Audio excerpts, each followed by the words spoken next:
Yeah. Hey, another door. And a card reader this time. It's the Uranus symbol.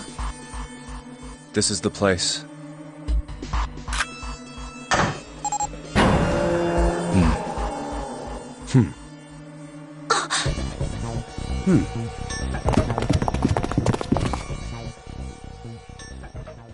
Wow! It's totally full of books! There's so many. I don't know where to look. All right, if we want to get through that door out there, we need the Neptune key. I say we split up and look for it.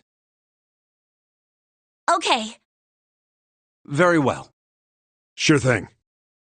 Good. Let's get started then. We don't have a lot of time. Hurry.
Sheldrake 5?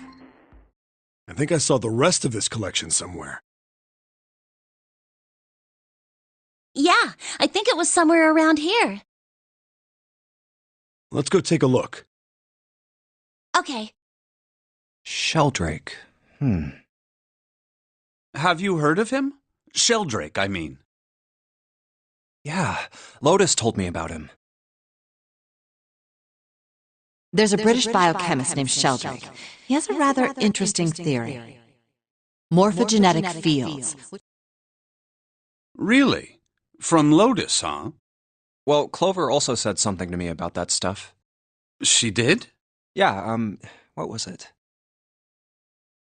The ability to access a morphogen. The first is epiphany. That girl. I told her not to tell anyone. You did? Why? Well... Look, man, I didn't push it because we're in a hurry, but I'm kind of sick of this. How about you just tell me, okay?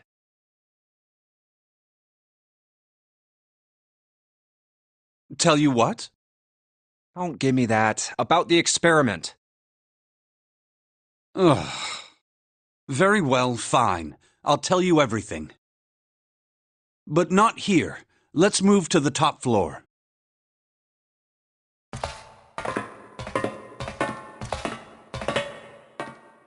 I suppose I might as well start by telling you why I kept quiet, and why I made sure Clover did as well. To be honest, the explanation is quite simple. Zero told me not to. I had little choice. He didn't walk up and tell me, of course. He gave me a message engraved on a card. That's a Braille card. It looks just like the one you showed us earlier. So you had 2 cards? No, only one. Huh? What do you mean? I thought that card just had some rules for the Nonary game on it. Yes, it did. And those were the rules I read you. However, they were not the only thing on the card. There was something I didn't read. Well, perhaps I should say there was something I couldn't read. And that was? Tell no one of the events that took place 9 years ago.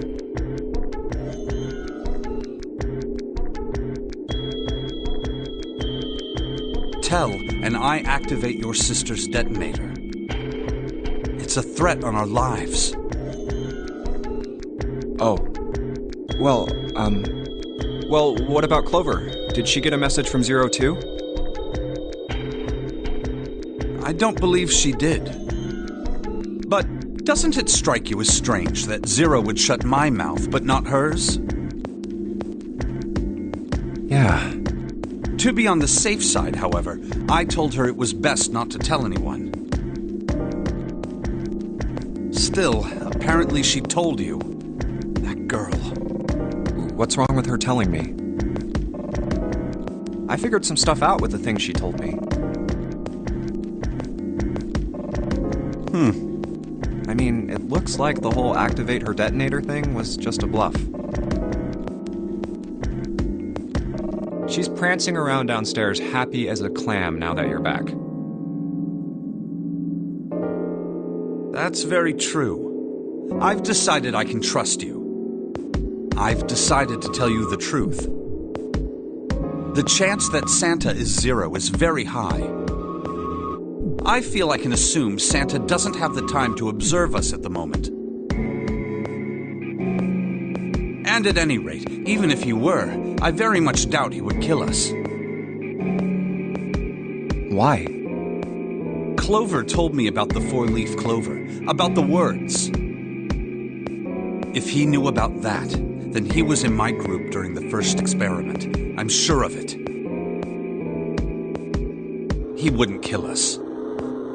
No matter what the situation was.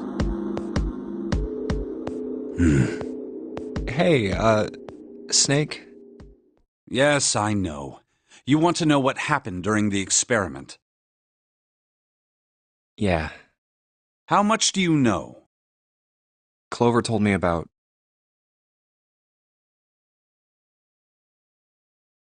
I see. The morphogenetic field in the experiments 9 years prior. How the experiments had taken place simultaneously at 2 locations, one being the ship and the other being a building in Nevada.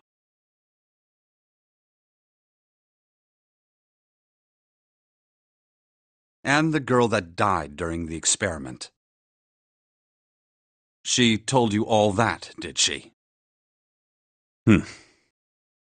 At any rate, I now know how much you've learned.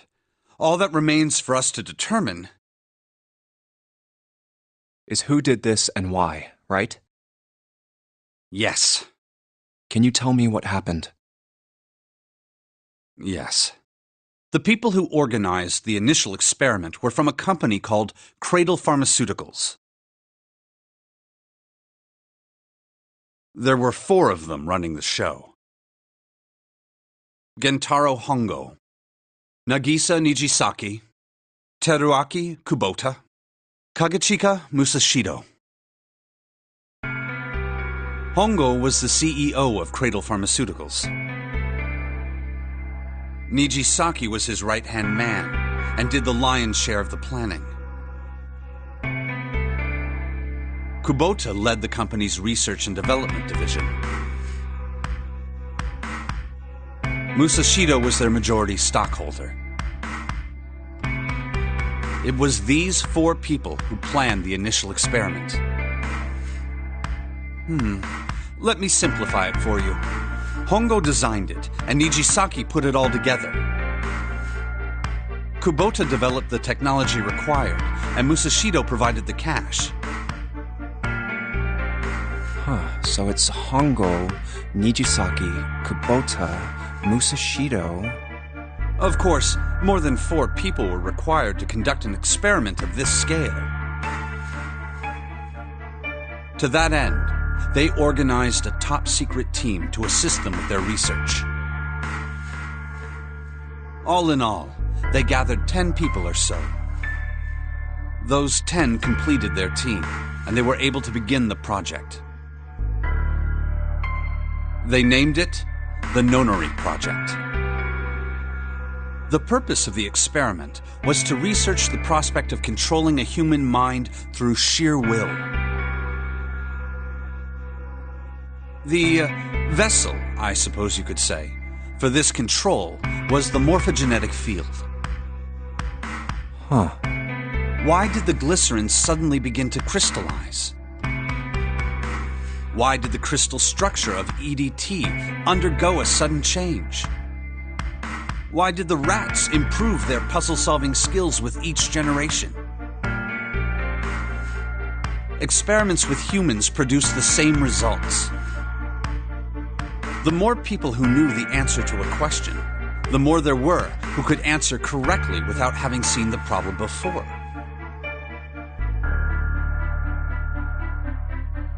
Why is that? How could it happen? The answer is that the shape of the answer has been stored in a field invisible to the naked eye. And through that field, the resonant event transmits information related to that answer. That's essentially the idea behind morphogenetic fields. But that's just a theory. Can't bring yourself to believe it? Yeah, Let's say someone killed another person because the devil told them to do it. Whether the devil exists or not has no relevance to the murder. They believe the devil exists. Whether or not he does is immaterial. So what matters here is that Hongo believed in the morphogenetic field. That's right. But I still don't get it. You said they wanted to figure out how to control people. Right? That is what you were saying. Yes. So how are they going to do that with a morphogenetic field? I'll keep it simple.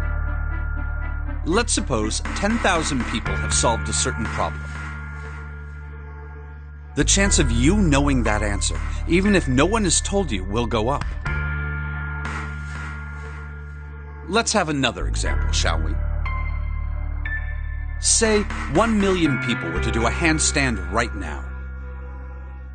Tomorrow, the chances of you doing a handstand would be higher, even if you had heard nothing of this hypothetical mass handstanding. Mankind's thought process and actions are all part of a resonant event. All of the resonant events encoded in the fields are projected onto you. Of course, this assumes you believe in this theory. Do you follow so far? Yeah. Now, if there was a person who had the same effect as those millions of people, what would happen? If that one person were to do a handstand, other people would find themselves wanting to do handstands as well. Can you imagine what a person with powers like that would be able to do? Come on, there's no way. I'm not done. Imagine another scenario. Imagine another person. This is an ordinary person. Let's say he does a handstand. What if there was someone who could grab the resonant event he created by doing that and use it to make other people do handstands? What would happen then? A person who has the power to write to the field, and someone who can read from the same. You could think of them as the writer and the reader, or the transmitter and the receiver. What would the world be like if there were people with abilities like these? So the transmitter's resonant event can be transmitted through the field and sent to the receiver. And then the transmitter can control the receiver however they wish. That's what you're saying, right? Yes. Close enough, at least. Come on, that's just crazy. Well, if you want to prove that, then you'll have to test it first. At least, that was how they thought. That was why they decided to do their experiment. That was how the Nonary project began.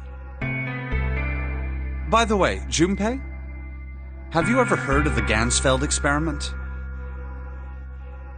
Yeah, that was an experiment in telepathy, right? You place a pair of subjects in separate rooms. Then you show one a picture and ask the other what they see. Interesting. I'm impressed. Yes, that is exactly correct. So, why did you bring up the Gansfeld experiment? It was used to screen subjects for the Nonary project. The hospital in a remote town was affiliated with Cradle Pharmaceuticals. Hongo used it to conduct experiments on visiting children in secret. Some of them, he found, had potential. He began to gather children that showed promise, children that seemed as though they might be able to access the field. Of course, none of them volunteered. They were kidnapped. There were 9 pairs of siblings taken, for 18 children total. For reasons that were not fully understood at the time, each pair had 1 transmitter and 1 receiver. They were split perfectly. As such, the 18 children were split into 2 groups of 9. The children who were put into Group Q were the ones who excelled at transmitting. They were transferred to the mock experiment building known as Building Q in the Nevada desert. The children who excelled at receiving were put in Group A. Group A was then placed on the former hospital ship Gigantic. From the experiments he had conducted so far, Hongo had learned the following. There are 2 things that can increase one's resonance with the fields. The first is epiphany. The other is danger.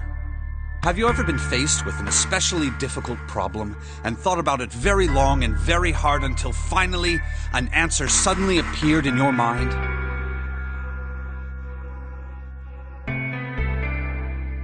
It may seem obvious to say so, but that is what is meant by epiphany.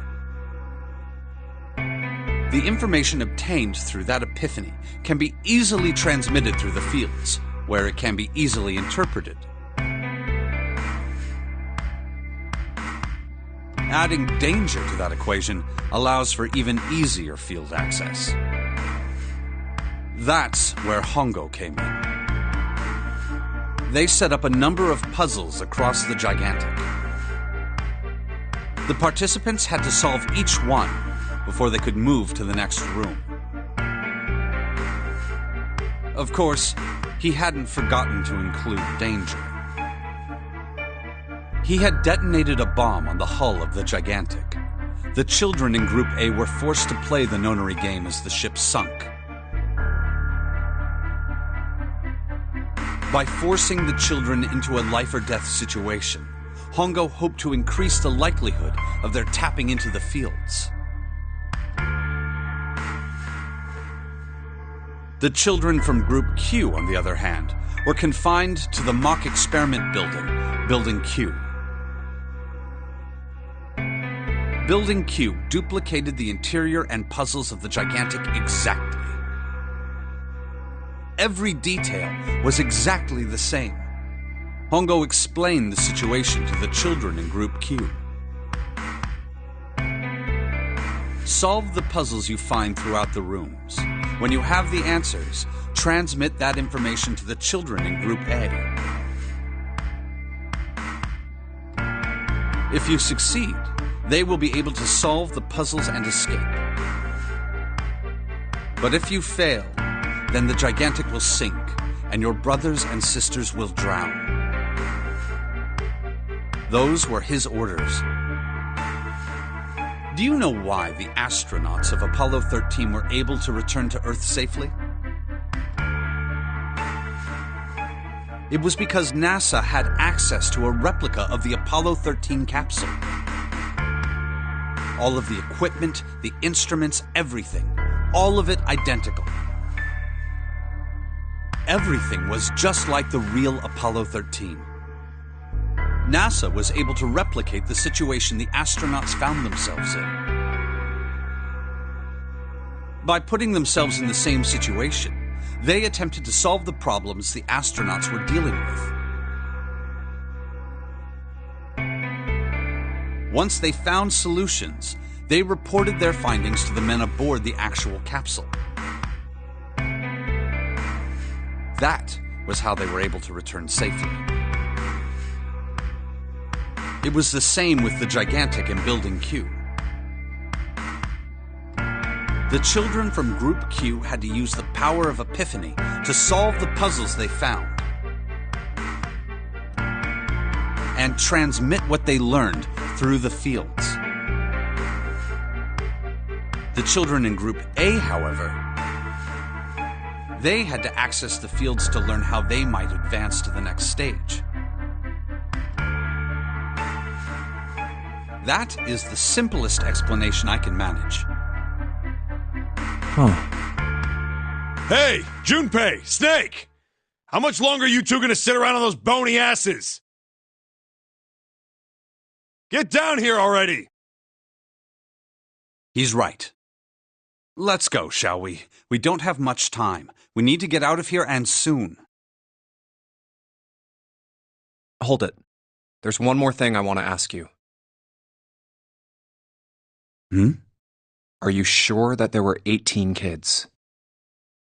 Why? Well, I thought it was only 16. Oh, yes. That was what they said on the news, wasn't it? Yes, I have no doubt that 18 children were abducted and used in Hongo's experiment. After all, you couldn't exactly play a Nonary game with any less, could you? Well, yeah, but are you saying that the news got it wrong? Yes, I am. There were 2 more children.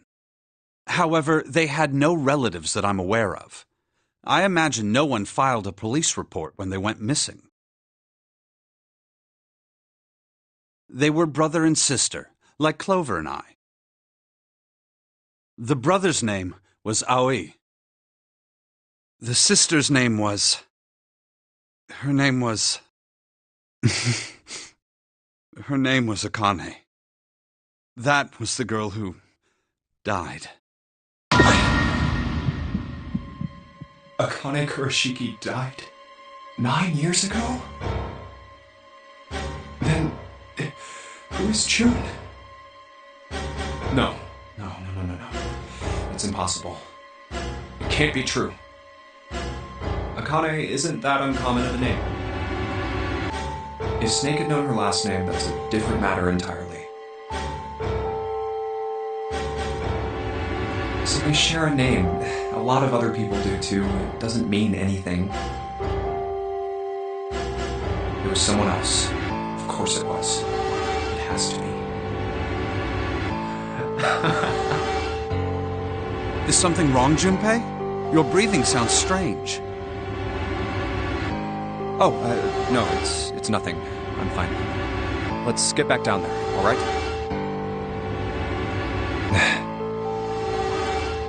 I couldn't do it. Why didn't I ask? What's her last name? I just couldn't get the words to come out.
All right, this is the next.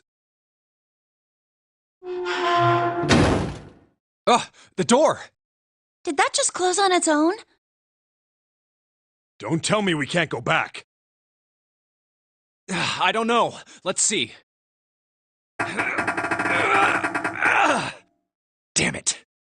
It looks like it locks automatically. Is there any other way out? Well, there's another door over on the right. There's a card reader next to it. It's got a red light on it, though, so I'm pretty sure it's locked too. But there is a card reader, right? Yeah. Then perhaps if we find a key card, we could open the door and leave? Well, yeah, that might work, but... Hey! Wait a minute! Are you saying we're gonna have to search through this room for one little card? Oh, man.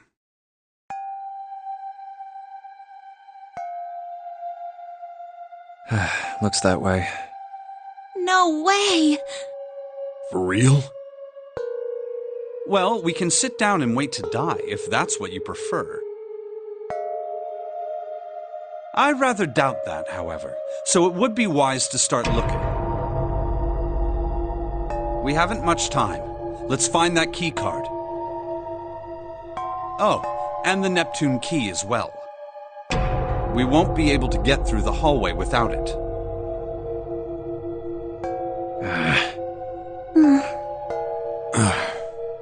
All right then, let's begin.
A picture?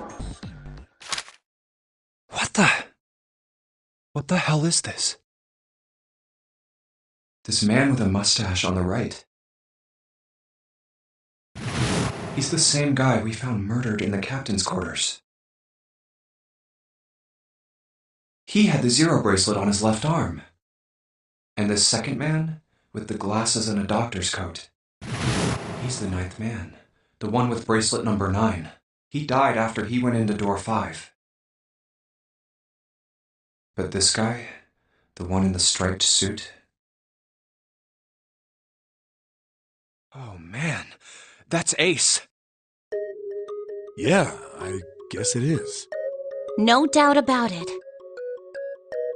But what does it mean? What is Ace doing in this picture? Not only Ace, the ninth man and Cap too. And they look happy, like they knew each other well. Why? How? How in the world are these 4 men connected? You say Ace is in that picture? Yeah, it doesn't look like it was taken recently, though. Ace, the Ninth Man, and Cap all look about 10 years younger. Ah, so the Ninth Man and the man you found murdered in the captain's quarters are also in the picture? Yeah. Is there anyone else? Or are there only 3 people in the picture? I'm afraid I can't see it. No, there's one more guy. He's got kinda long hair, he looks smart, but a little cold. He's the only one I don't recognize.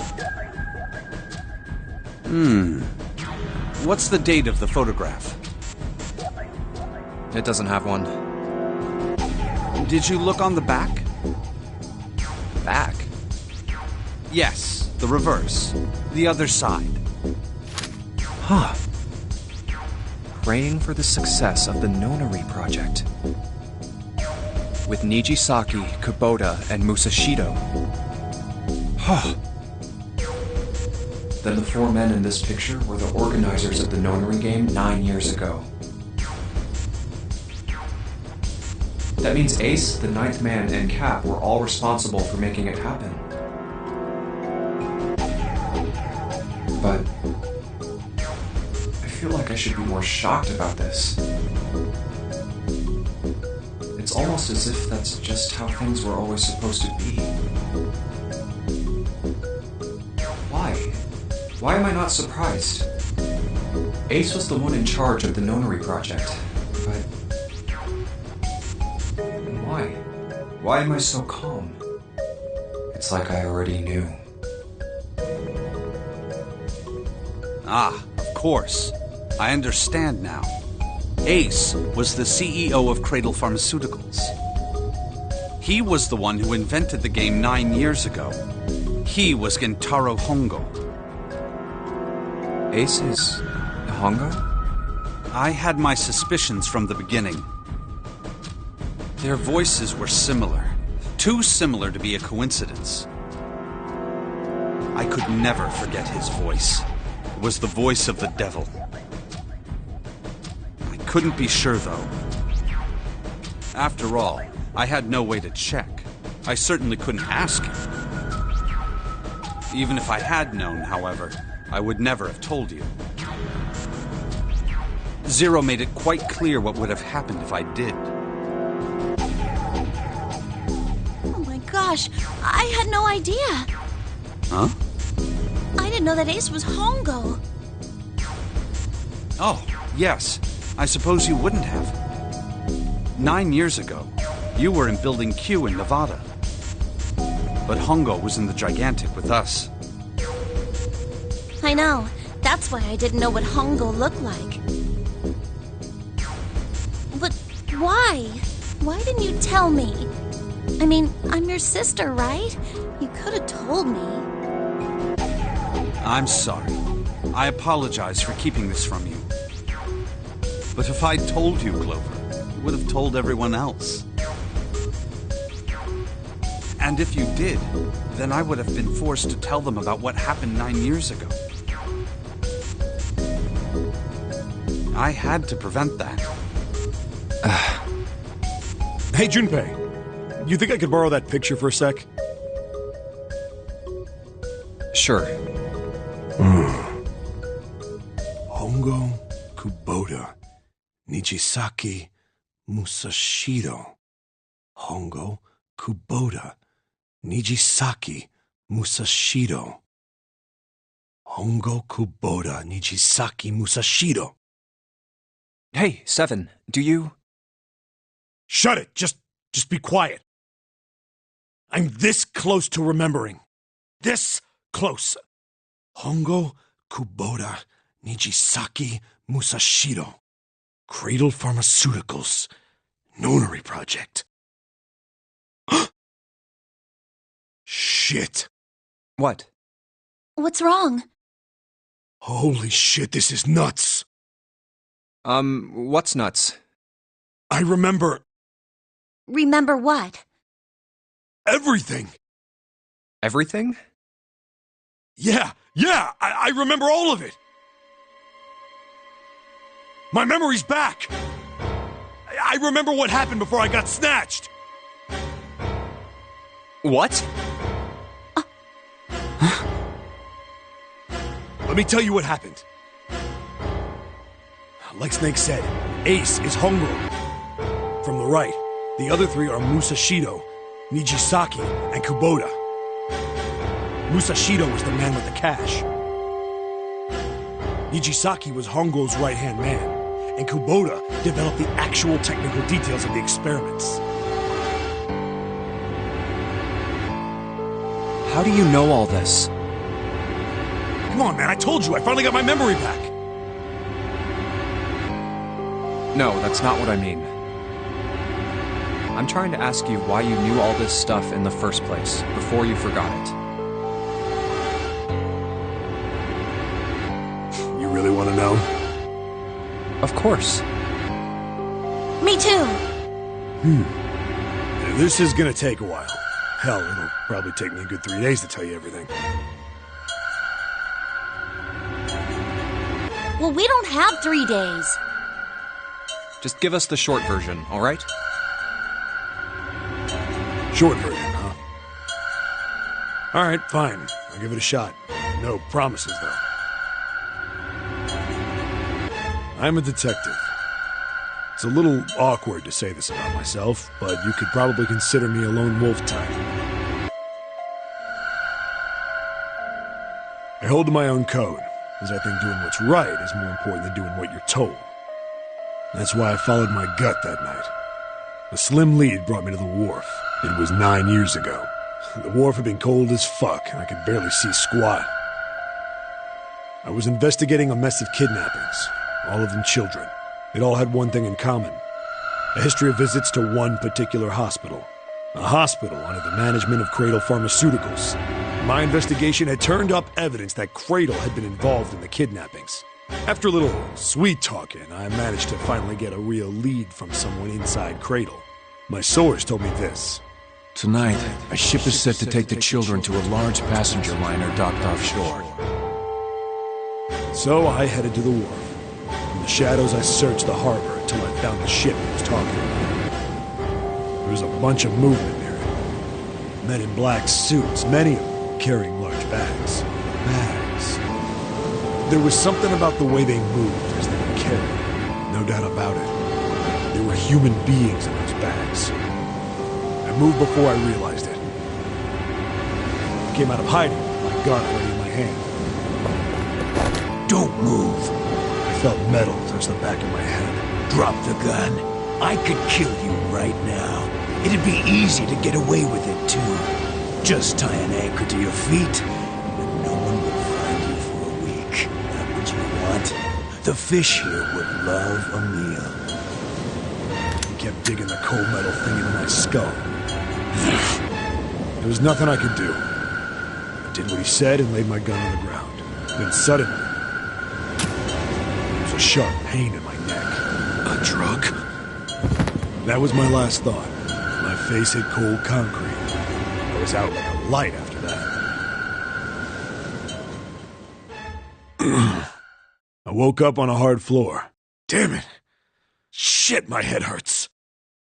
I did a quick once-over of the room. Where am I? A small, shabby bed, a dirty sink, a toilet with no privacy. I'd seen it countless times as a cop. I'm in a cell, huh? Facing the toilet was a door set into the wall. I was still pretty woozy, but I made my way over to it. I pushed and pulled on it, but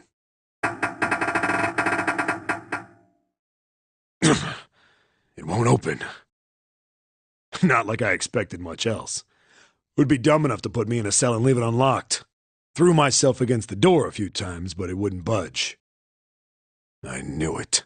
I gave up and made my way back to the bed, and sat down. Huh. I sat there for a very, very long time. Who knows how long. Then, I heard a faint voice.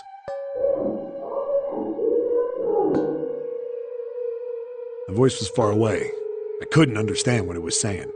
but I could hear one. It was pretty high, probably a little kid.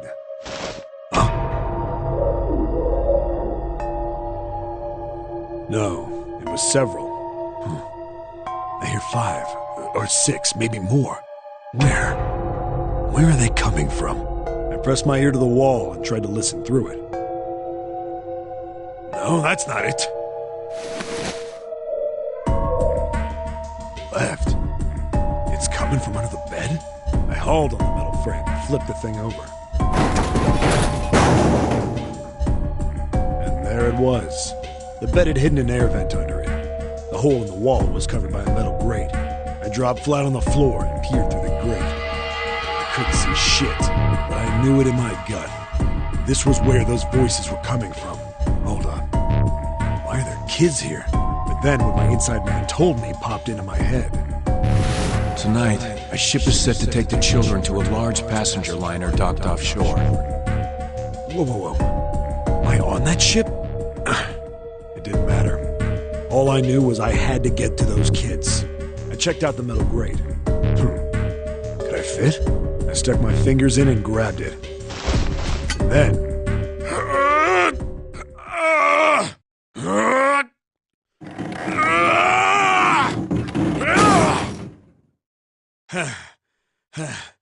Yeah. I finally got the damn thing off. Sweat was dripping down my face, so I wiped it off and crawled inside. The first bit or so was tight. I had a wriggle on my belly. It wind up eventually, and there was space for me to crawl along on my hands and knees. I went from crawling like a worm in dirt to skittering like a bug. Couldn't say it was much better, but I'd take what I could get. And when I'd been in the thing long enough to start wondering where it'd take me, a massive sound nearly scared the piss out of me. It was like a heavy metal door had just been slammed shut. Then there was a voice.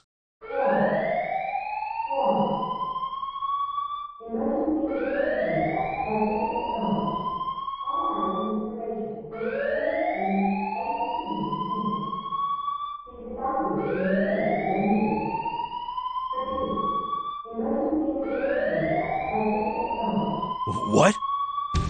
I wasn't sure what it meant, but anything with incinerator is bad news. Then, almost as if that was a cue, I heard a mess of young-sounding voices. A bunch of them were straight up screaming in terror, and all the sounds together made a howl that made the hair on my neck stand straight up. Damn it! What the hell is going on here? I scrambled through the duct as fast as I could. I made a giant racket, but I didn't care at that. I soon found a metal door on the left side of the duct. The kids were screaming on the other side. I found it. I yanked the handle and threw the door open. I almost ripped the metal off its hinges. What the hell is this place? I couldn't believe what I saw. The room had a dome up top, and there had to be about 9 walls, all the same size. And the ceiling was an upside-down funnel, almost like a chimney. I looked down. There they were. The kids I'd been searching for. They all gawked up at me, suddenly silent. For the moment, from surprise and fear. Scared of the room or me, I couldn't tell. Probably both, actually. Not like I can blame them running into a mug like this when you're already scared shitless. I snorted at my own dig at myself and turned to the kids. Don't worry, kids, I'm not your enemy. I'm one of the good guys. All of them stood there, frozen. Well, except one. He was a boy, slightly older than the others, in a private school uniform. Who the hell are you? He stepped forward and glared at me suspiciously. I'm a detective. I'm here to rescue you. It looked like they relaxed some the second I got the words out. How are you gonna help us? Where's the exit? There isn't one. The doors we came in through won't open, and the door over there... He kinda cut himself off. I think he was considering something before he changed his mind. Anyway, there's no point. We can't all get out of here. If we don't get out of here, we're gonna be burned to death. Burned to death? Can't you hear it? That voice said the incinerator's gonna start up soon. So...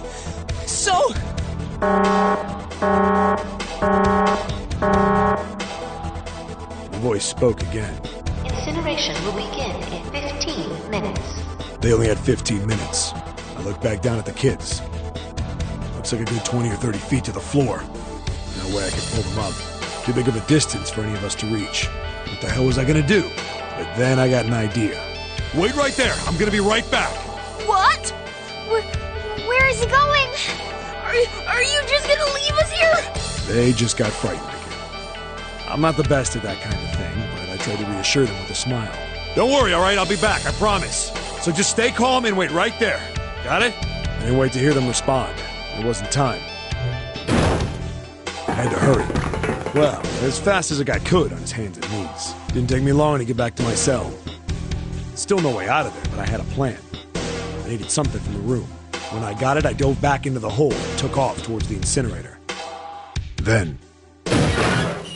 Sorry to keep you waiting, guys.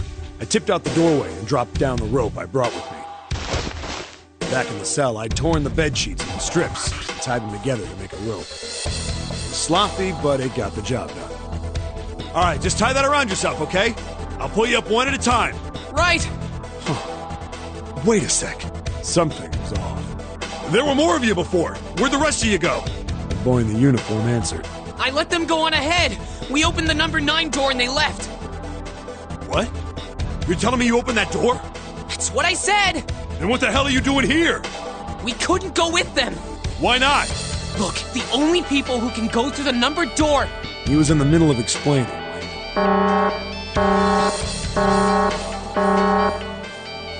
Incineration will begin in 5 minutes. The wall shook a bit and the voice bouncing around. Look, that can wait, all right? Just get us out of here! Right! Grabbed onto the rope. First one I pulled out was a girl with a ponytail. Next was a girl with a red necktie. A boy in a jacket came after. He said he'd climb up on his own. The boy in the uniform, the last up. Like the other kid, he climbed up the rope himself. Looked pretty scrawny, but I guess he was stronger than he looked. He moved fast, but when he was almost to me, we heard some knocking. Everyone looked at the door. It had a thick, square window set into it. On the other side, an angry face was staring in. God damn it! What's going on here? Why is the room empty? Where the hell are those fucking kids?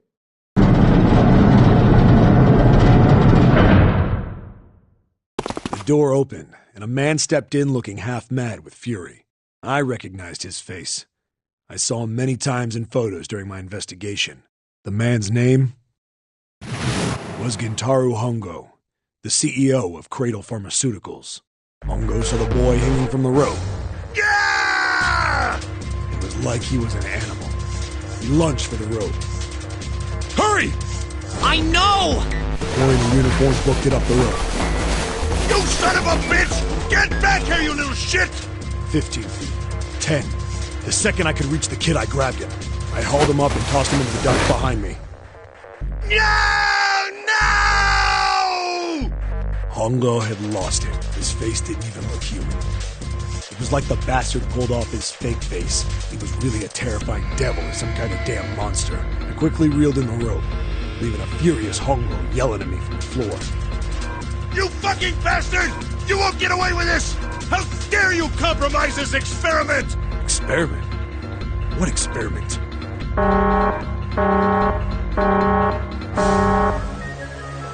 Incineration will begin in 1 minute. Hey, old man! What the hell are you doing? Hurry up! The boy in the uniform was trying to get my attention. I may have thrown a salute in a raging asshole's face before I closed the door behind me. I was going back to the cell, so we went down the other direction instead. After about 30 feet, we came across another duct on the left. This one was heading down. When he nodded, we took turns sliding down it. The duct emptied us out into a narrow hallway. There was a door on either side. The one on the left was a normal double door. But the one on the right was familiar. It had black and yellow stripes, and a device next to it on the wall. A plate on it read, Incinerator. Incinerator?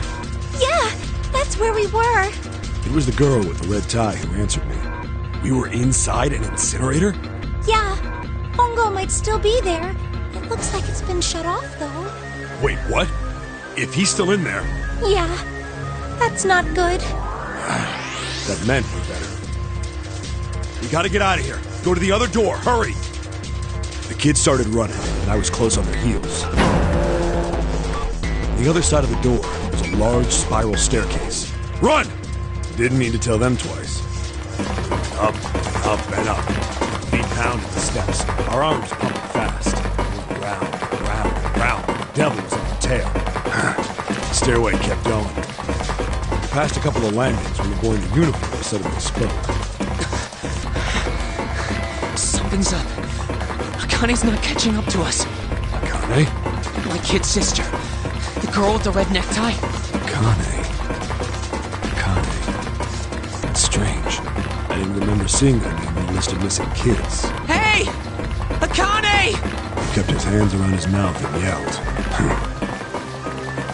Maybe we outran her. The boy in the uniform skidded to a stop. I stopped too. So did the other two kids. When did we do that? Well, we passed a couple big rooms on the way here. Maybe she took a rest in one of them? No, that's impossible. Sorry, Grandpa. You keep going. I gotta go look for her downstairs. He turned to go. Hey, kid, wait! God damn it, I said wait!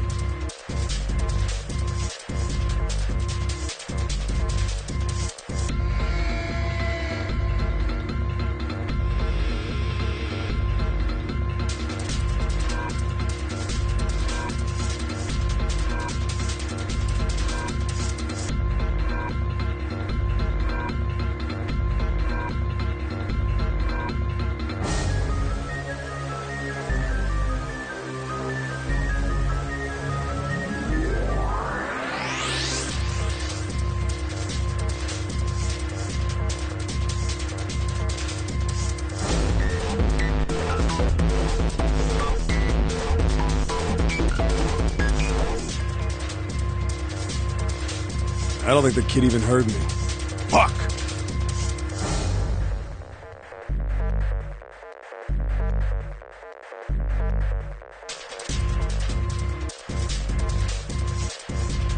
I spun around to the boy in the jacket, the girl with the ponytail.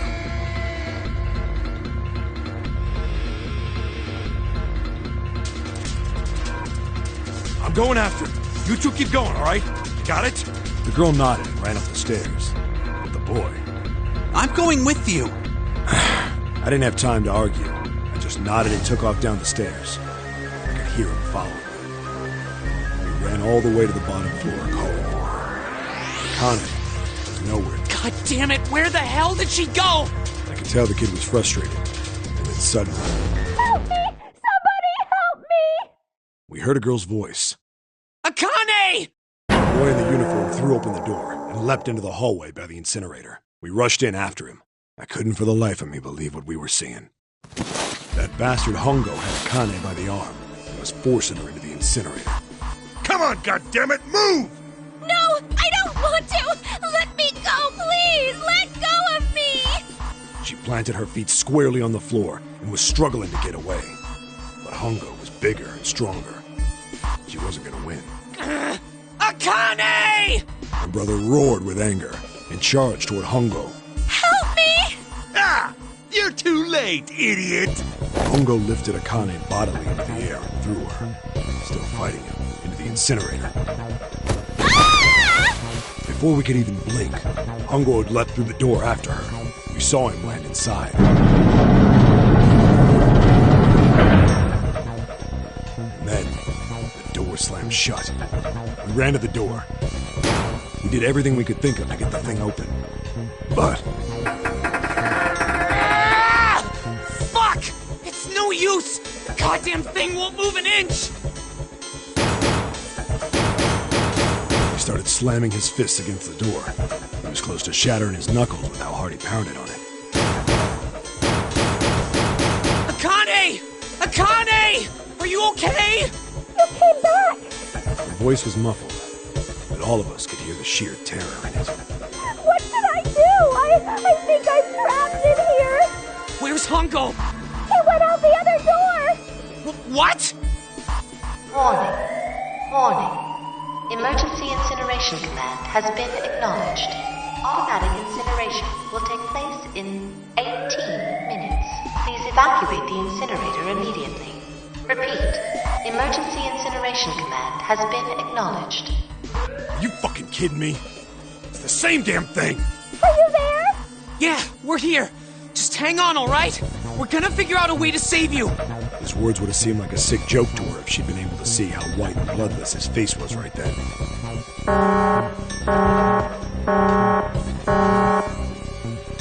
Incineration will begin in 17 minutes. Please help me! I'm really scared! I don't want to die, please! I don't want to die! I don't want to die! It's gonna be all right. I'll figure something out. I promise. I promise, okay? You hear me? I promise! It was torture listening to her sobbing on the other side of the door. Her brother was nearly crying himself. He could only stand there, fists clenched so tight his knuckles were white.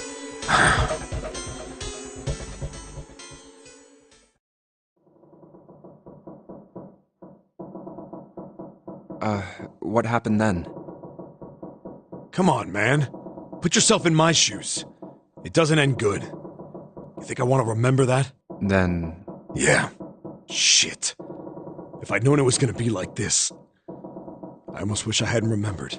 Hey, are you sure? Huh? Look, I don't want to ask this either, but there's something I don't get.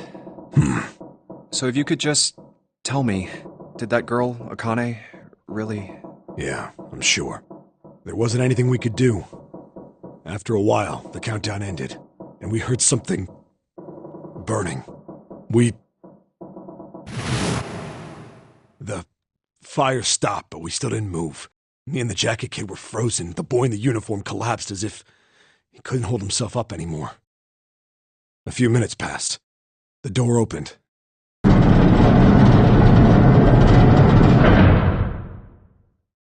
The boy in the uniform tripped over his own feet running in. We followed, too numb to speak. The air in the incinerator was hot. Every breath made my lungs feel like they were on fire. It was like standing on hot asphalt. The air was wavering, and in the middle of the room, there it lay. The kid's legs were shaking so bad, I don't know how he managed to walk. I couldn't see his face, but his body somehow looked empty. Finally, he reached it. He fell to his knees as his legs gave out on him. And then...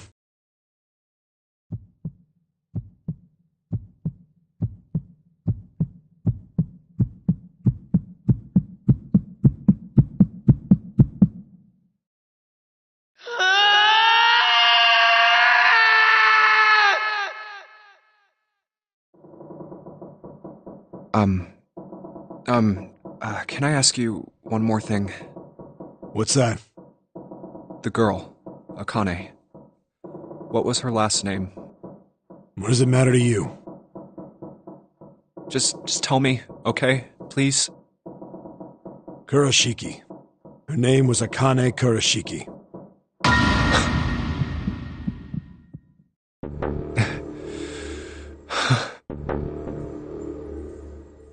You were there that day, weren't you? The tall kid in the jacket. That was you, wasn't it? Yes, it was. You are correct, Detective. Don't misunderstand me. I told you before how Zero threatened me.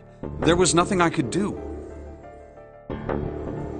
I couldn't say anything about what happened 9 years ago. So you're saying you're not working for Zero, right?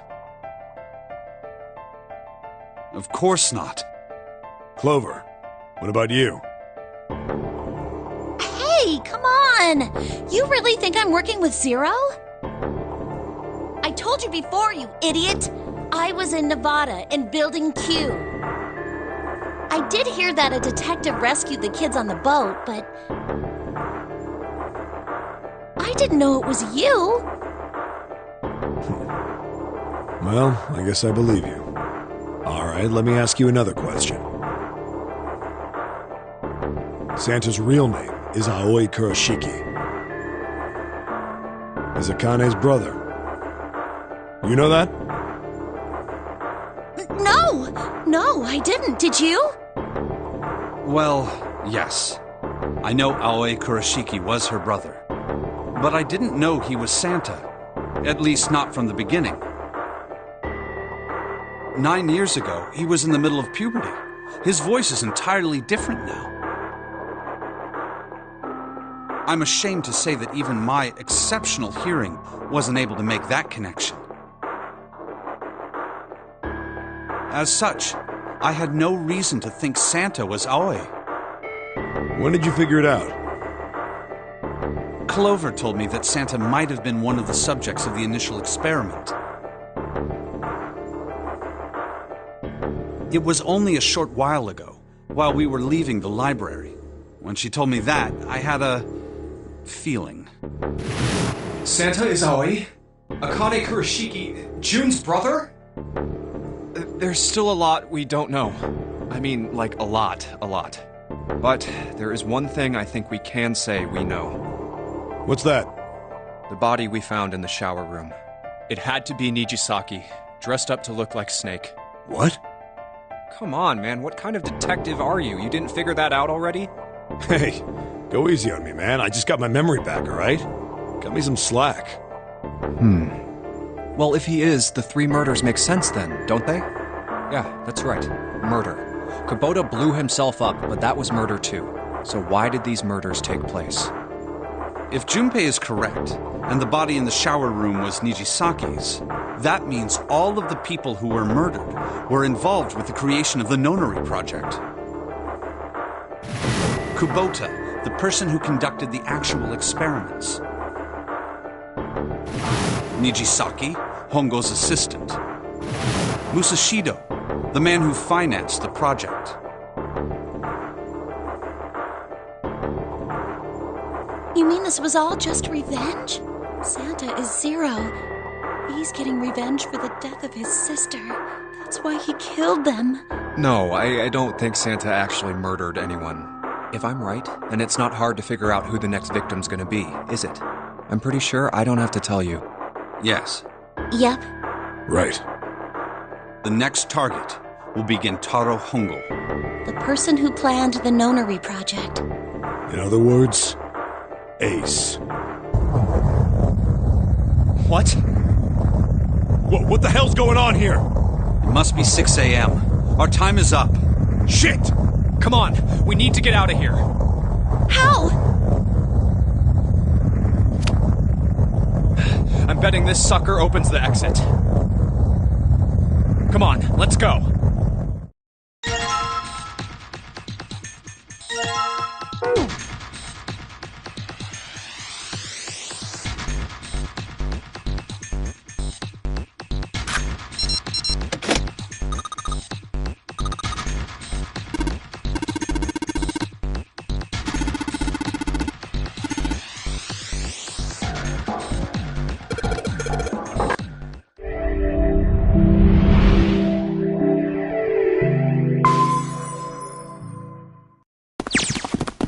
Huh. I think the shaking stopped. It would seem so, but we are yet to be out of... You're right. Let's hurry. This exit needs the Uranus card, too. Hey, Junpei. Yeah, I know. All right, it's open. Let's go. Okay, Neptune Key, let's see if you work. Yes! I think it unlocked. It says incinerator. So this is the incinerator. This is the first time I've seen it from this side, but yeah, I think so. Then there ought to be a lever near the door. Yeah, right here. Pull that and the door should open. Got it.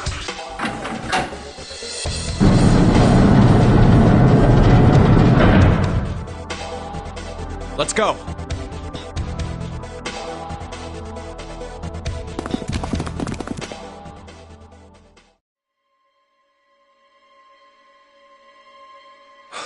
What the hell is going on? What's wrong? Are you okay? Jumpy, you came to get me. Of course I did. I made a promise. I'm so glad you're here. So glad. Hey, what happened to you? I'm fine. I just fainted. I wasn't feeling very good. I'm feeling a lot better now, though. Are you sure? Yes. I just need to rest a little longer. I'm sure I'll be fine. You shouldn't worry about me. Santa. Hey, where is it? Where's the gun? You hide it somewhere? I don't have it. I got sucker punched, and they took the gun. What? Who took it? What? Isn't that obvious? I took the gun. Ace. Just what the hell do you think you're doing, Ace? Or maybe I ought to say Gentaro Hongo, CEO of Cradle Pharmaceuticals? You have me at a disadvantage. And I don't like that. You know me, but I don't know you. Do you have any idea how much I've suffered? Can you even begin to understand my pain? The pain of prosopagnosia, right? Another irritating insect. And how do you know that? Good question. No matter. If you don't want to answer, it makes no difference to me. This is a waste of time anyway. It's time for me to go. First is 1. Give me your hand. 8. And with this, 9. The ninth man. Kubota's bracelet. I believe I've won this game. I've had quite a time playing with you. I must thank Zero, I suppose. Wait, what? Ace doesn't know who Zero is. What the hell are you planning, Santa? At any rate, this game ends now. I will escape, and the rest of you will have a slightly less pleasant ending. I suggest you enjoy your final moments.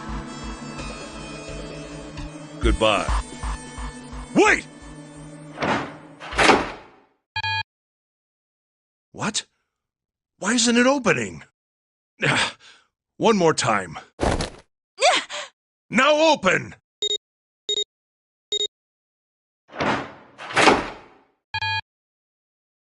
No! What is this? Why? That digital route should be 9! It has to be 9! Then why? Why isn't it opening? Now!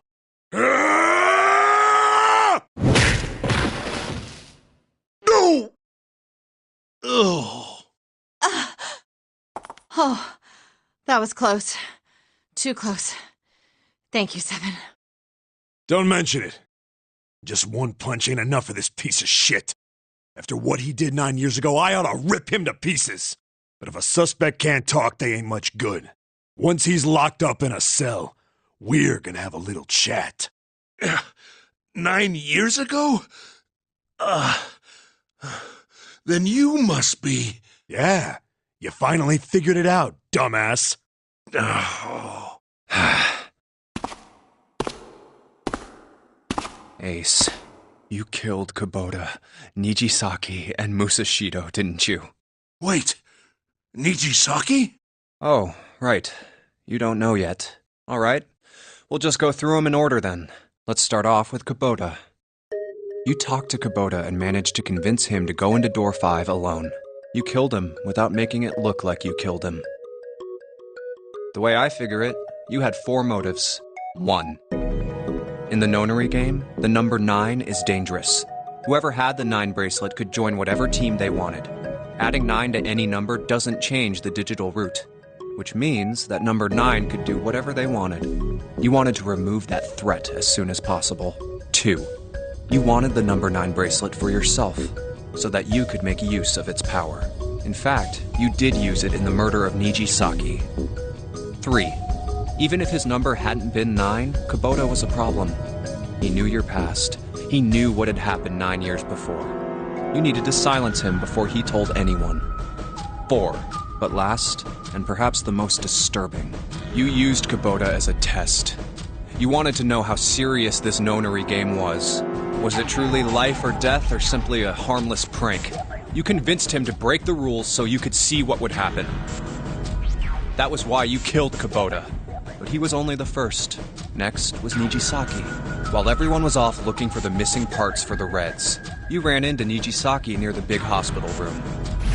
However, because of your prosopagnosia, you didn't realize he was Nijisaki. Chiefly because, when you met him, he was dressed like Snake. That was why you thought Nijisaki was Snake. No, that's not... That was Nijisaki? Why? How did... I'll get to that. Anyway, you thought he was Snake. Snake was one of the kids in your experiment 9 years ago. You remembered him because he was the blind kid, but his presence made you think. Snake was one of my subjects 9 years ago. He probably hates me. But if that's true, why isn't he saying anything? Is he keeping quiet because he can't see? Or perhaps he's working with Zero to get revenge on me. Whatever the reason, anyone who knows my past is a threat. Before he tries anything, I need to get rid of him. That was when you decided you had to kill him. The murder weapon was Kubota's bracelet. You just waved it over the red. Verified your own number and then grabbed Nijisaki's arm and forced it over the scanner panel.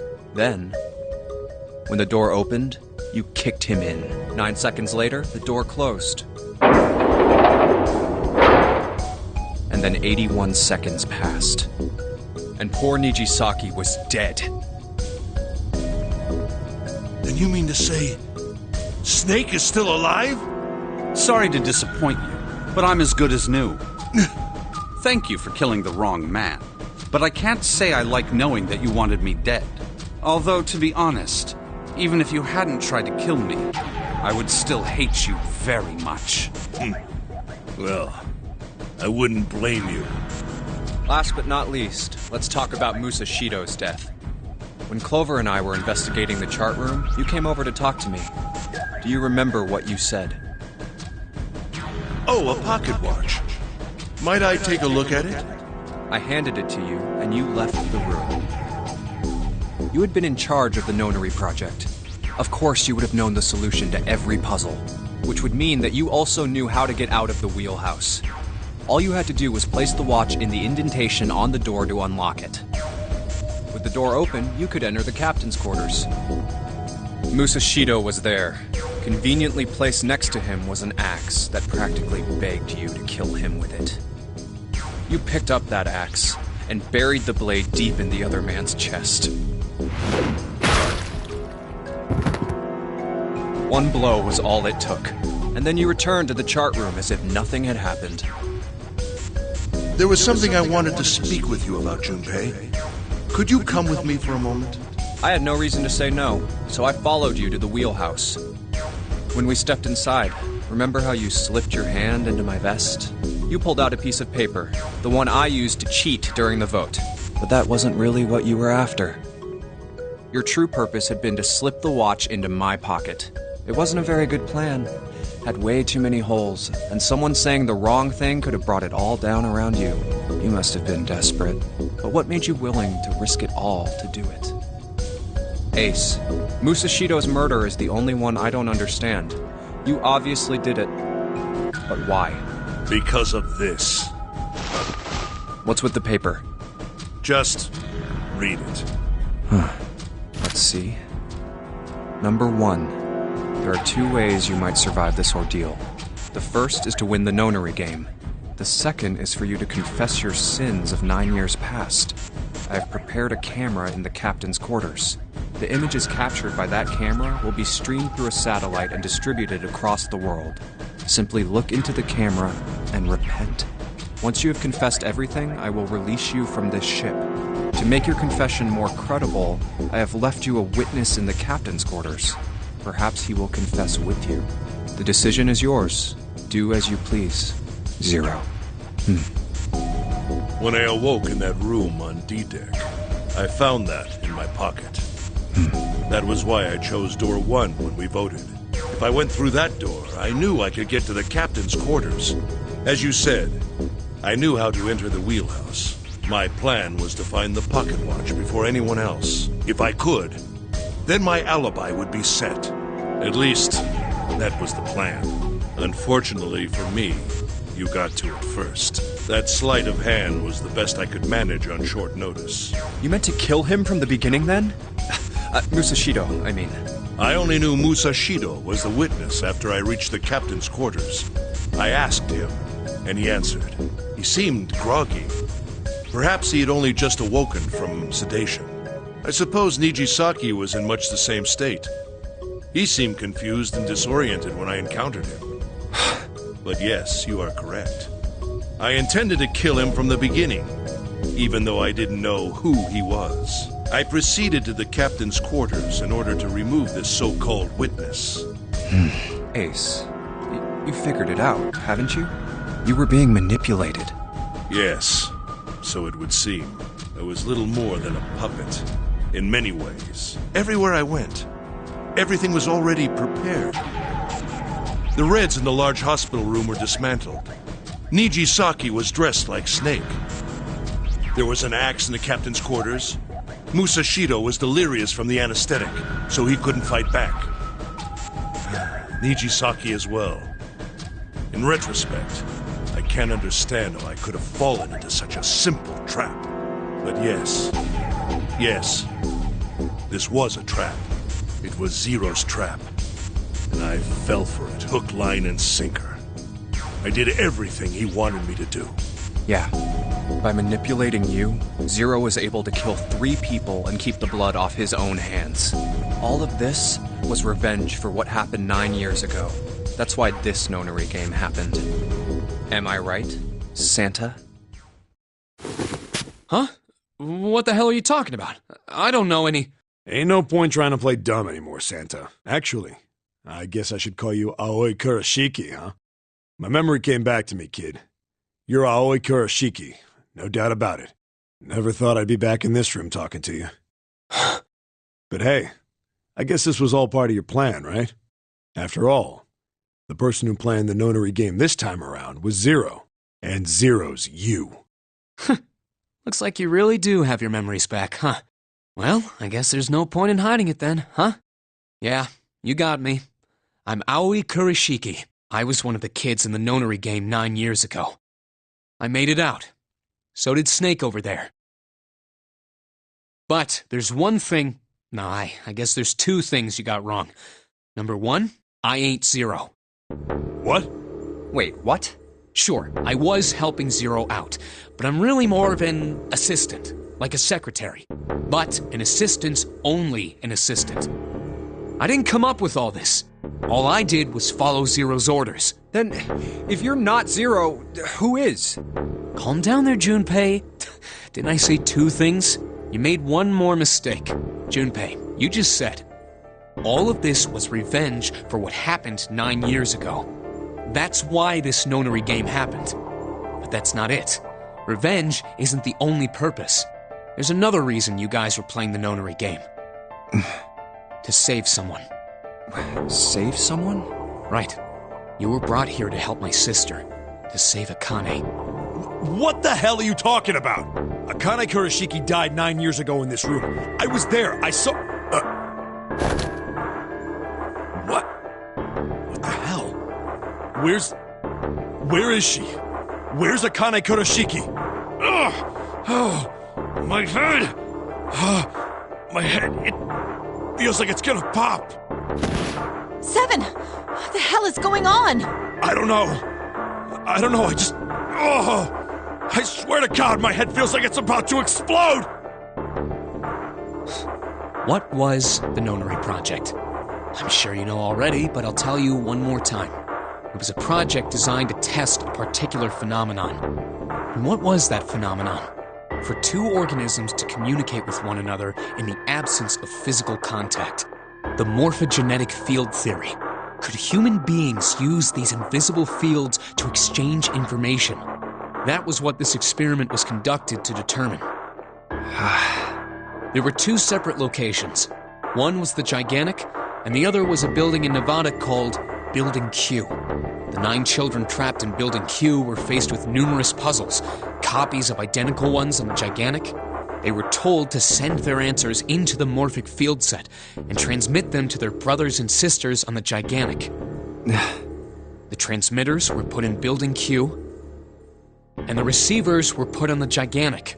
Each sibling pair was supposed to be split up, but there was a mistake. Akane was a transmitter. She should have been in Building Q. However, for some reason, she was placed on the Gigantic with the receivers, like me. Perhaps she was mistaken for someone who was supposed to be in Group A.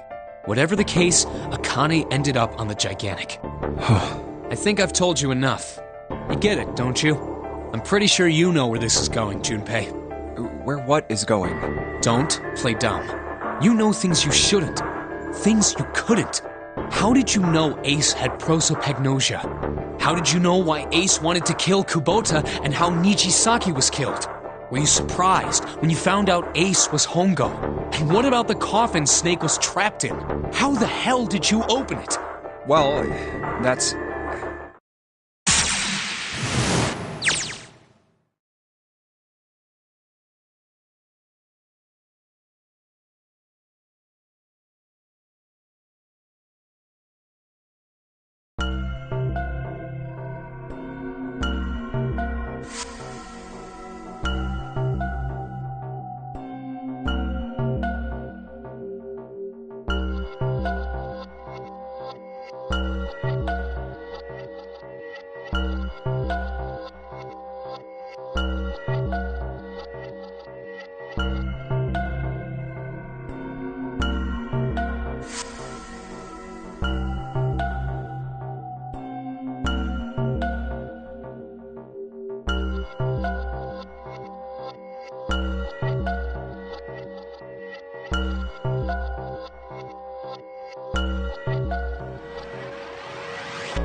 Santa!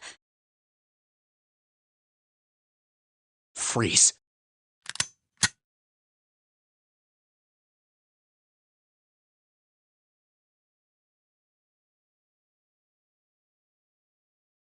Get up.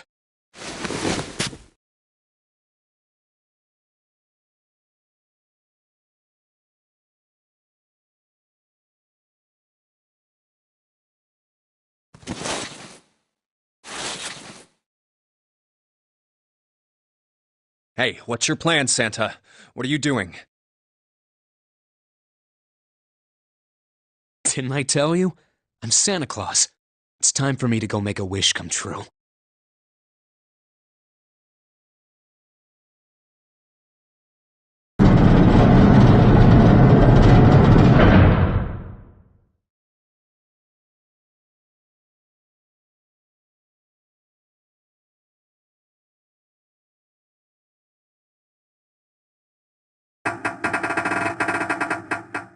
Damn! Well, it looks like this door isn't opening anytime soon. Oh, you mean we're trapped? So it would seem. What the hell is Santa trying to do? Oh my gosh! Oh my gosh, what? Have you considered where we are? There can really only be one thing Santa would do now. No. No, you can't be serious.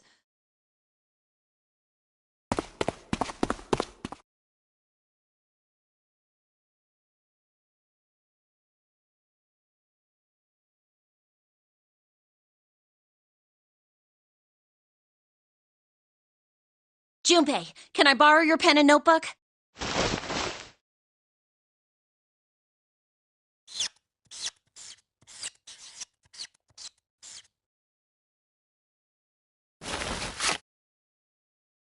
What the hell are you doing, Clover? Give me that!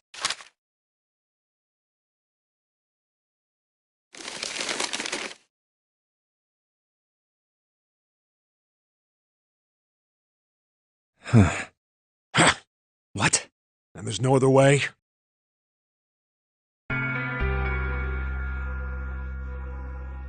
It's okay. Go. Lotus. Come on, you know we can't do that. Oh, don't give me that. I'm sure you'd love to get rid of me. God damn it, you idiot! Without... if you're not... Look, it'd be bad, alright? Bad? Yeah.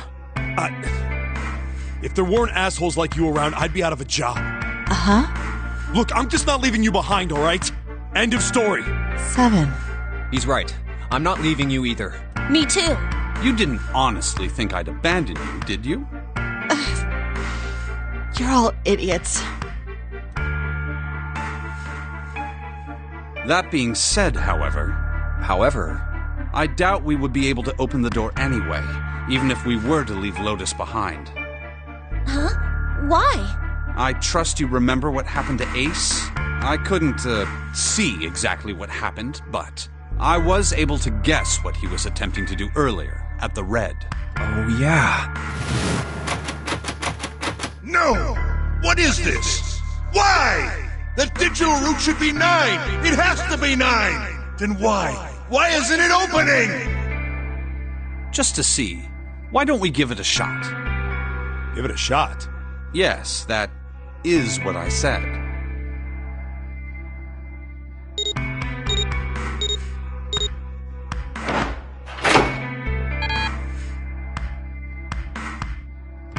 You were right.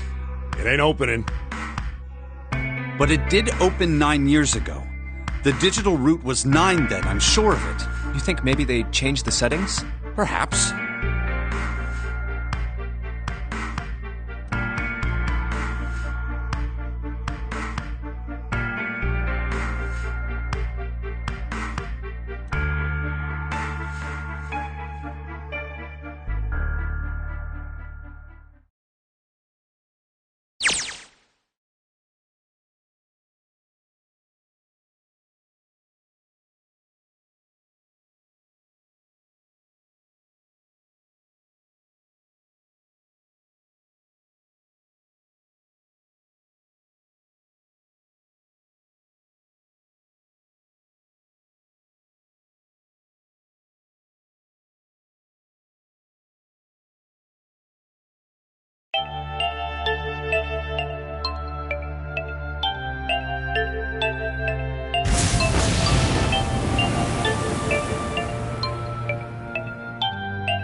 Come on, over here!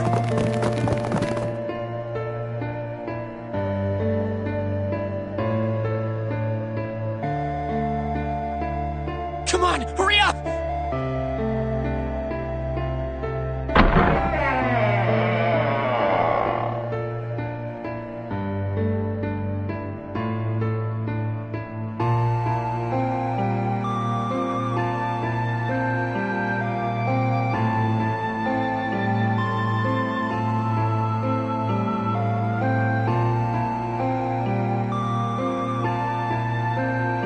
Hello? Everyone? Could you come over here for a moment? I have a little sister. She is very important to me. Right now, she is over in Building Q and is desperately trying to send information over to me. Her name is Clover, and today is her 9th birthday.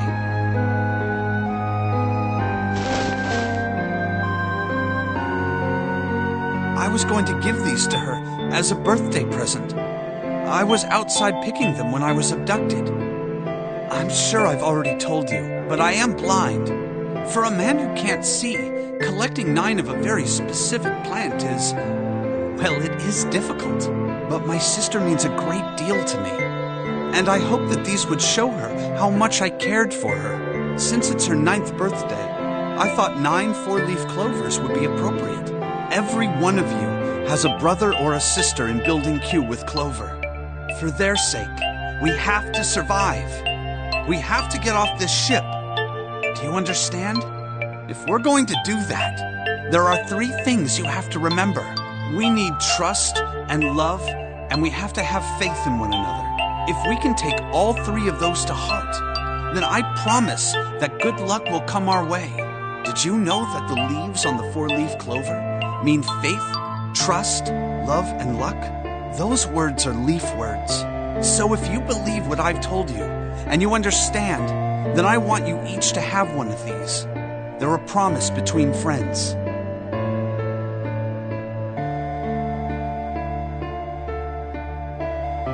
Now don't ever forget, so long as you have that, we will always be connected. Do you understand?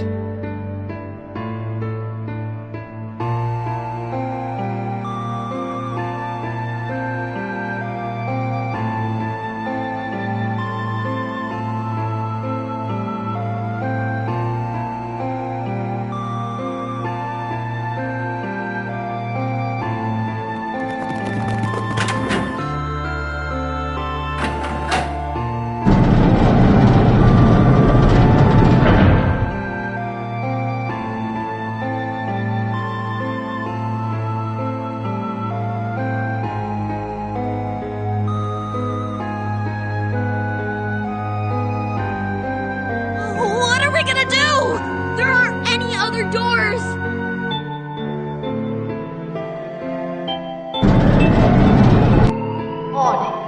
Warning. Emergency incineration command has been acknowledged. Automatic incineration will take place in 18 minutes. Please evacuate the incinerator immediately. Repeat, emergency incineration. What?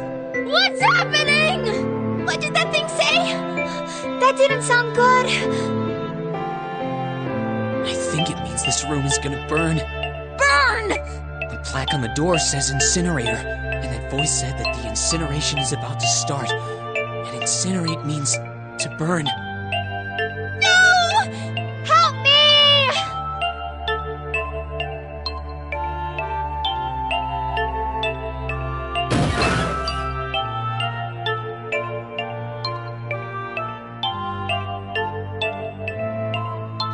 Don't worry, kids, I'm not your enemy. I'm one of the good guys. I'm a detective. I'm here to rescue you.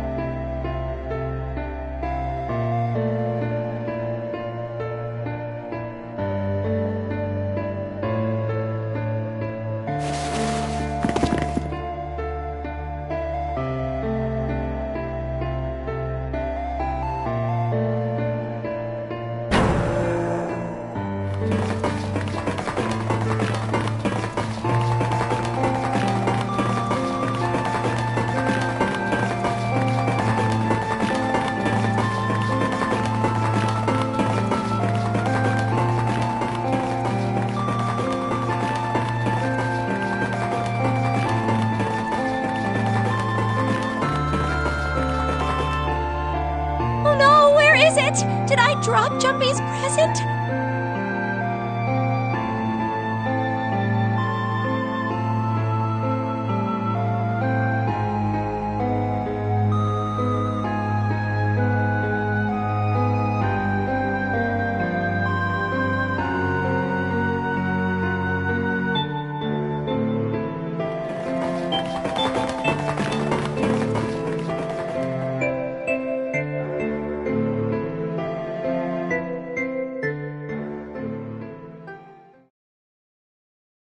There it is!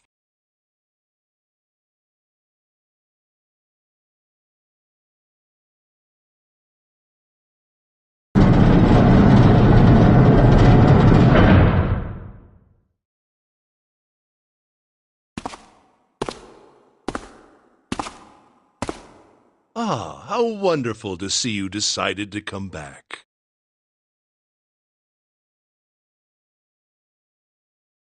Come with me. We must continue the experiment.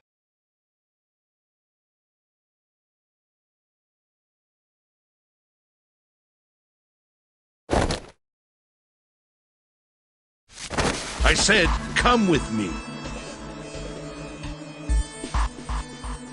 No! Stop!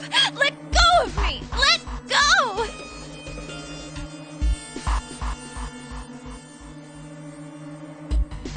Stop struggling, goddammit! Do as I tell you! Help me! Somebody help me! Akane!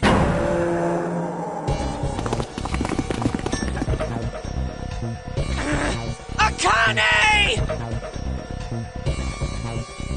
You came back! Ah! You're too late, idiot!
Akane! Akane! Are you okay? Help me!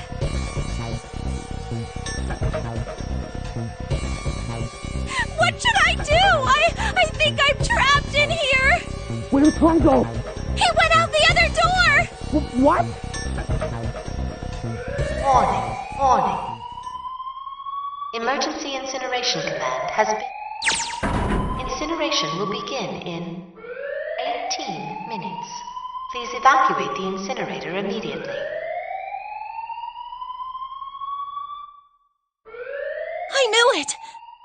It's starting. Santa started the incinerator. Fuck! Man, I never thought I'd hear that damn voice again after 9 years. What the hell? What the hell? What in God's name are you talking about? It's 9 years this and 9 years that, and when it's not 9 years something, then you're talking about some sort of fucking experiments. You aren't making any sense. I'm sorry, Lotus, but we really don't have time to explain it right now. I promise, I'll tell you everything once we get out of here.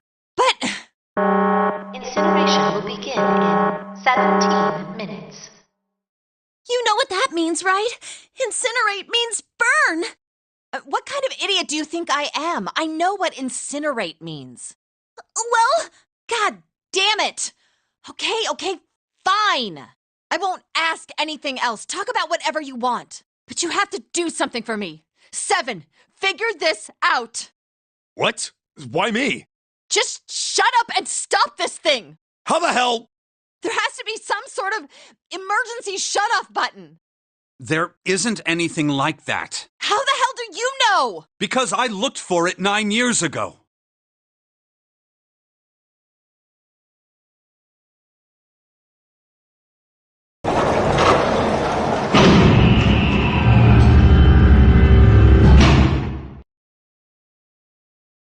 What the hell is that? What is that?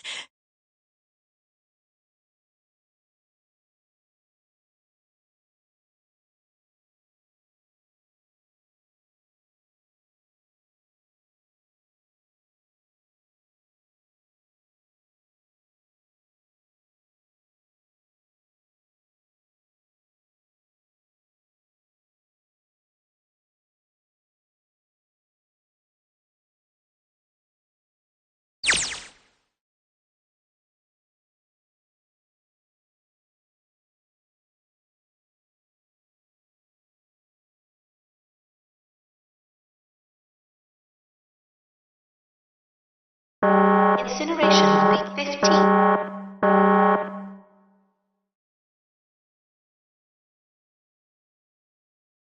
Hey, move!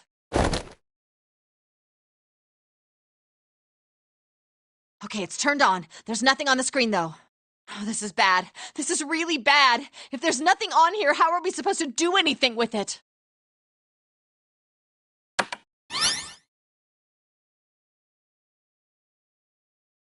What is this? What's up? It looks like some sort of puzzle.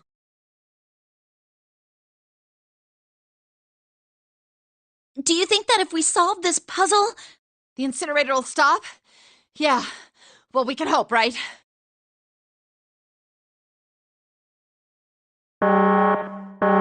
Incineration will begin 13.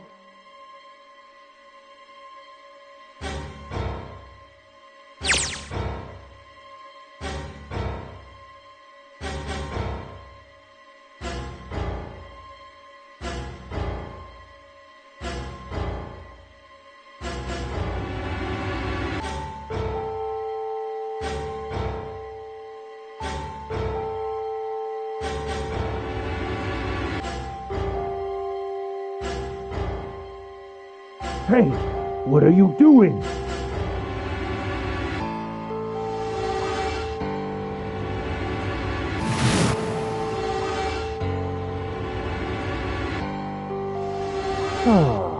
Don't know what to do? It's simple, really. But I suppose I might as well tell you. Just solve the puzzle on that machine. You're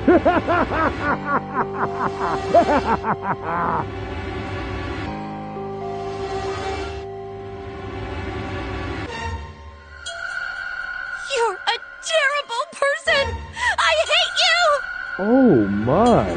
How could you call a gentleman such as myself a terrible person? That's not very nice. I'm quite fair. I don't use tricks or play dirty. You see? I've even left you a way out. A way out? Didn't you hear me? All you have to do is solve that puzzle. Do that, and you can stop the incinerator. What's the point of stopping it? You'll only capture me and make me do this all again. I'm not going to listen to you. If you're just going to throw me back in here, I might as well just die now. My goodness, haven't you listened to anything I've said? I told you, I'm a fair man. Huh? If you solve the puzzle, the verification function of the red will in turn activate. If this experiment is to deliver valid results, there must be a chance of success. If you succeed, you will escape. The verification function of the red?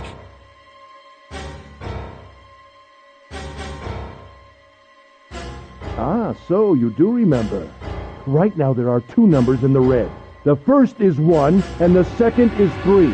Say, Akane, what's your number?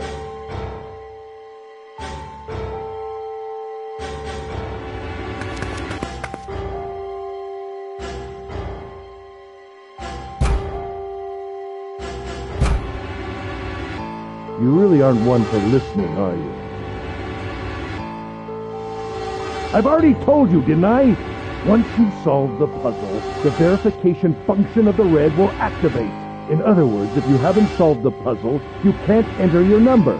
What kind of fool are you? Why are you doing this? You could never understand. You don't know what it's like to spend every day surrounded by monkeys. Now start the experiment. Solve the puzzle.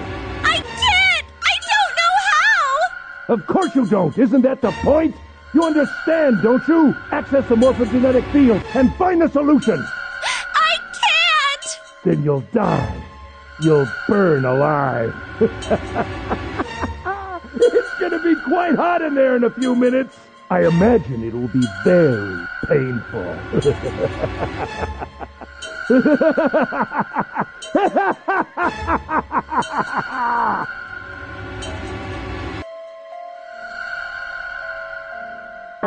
Incineration will begin 10 minutes.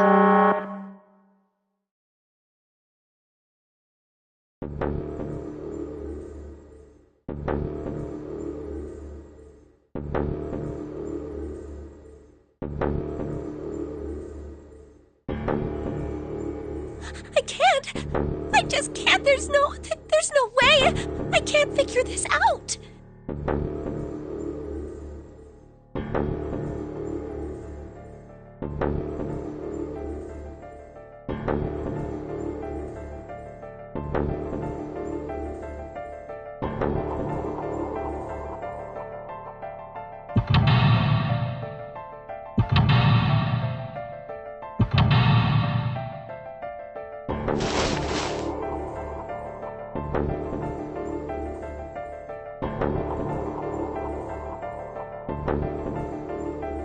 Help me!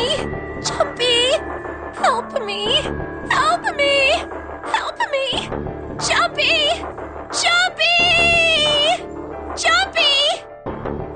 Please! Help me! Jumpy! Akane?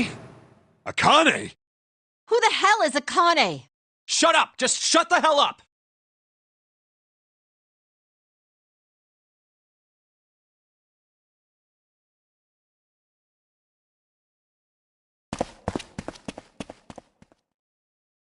Akane! Akane! Can you hear me? Akane! Say something!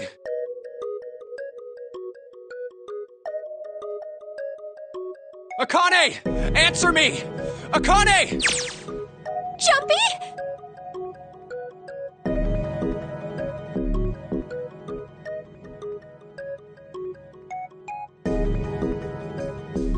Jumpy! Akane! Jumpy!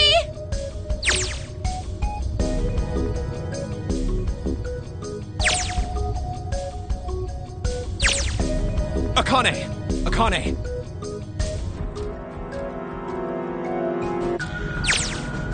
Yes, I am! How did you know?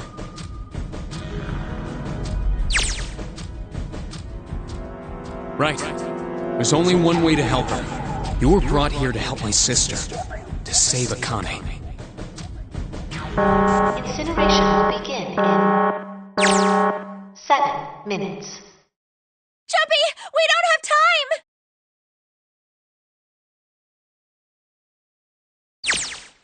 time! Got it!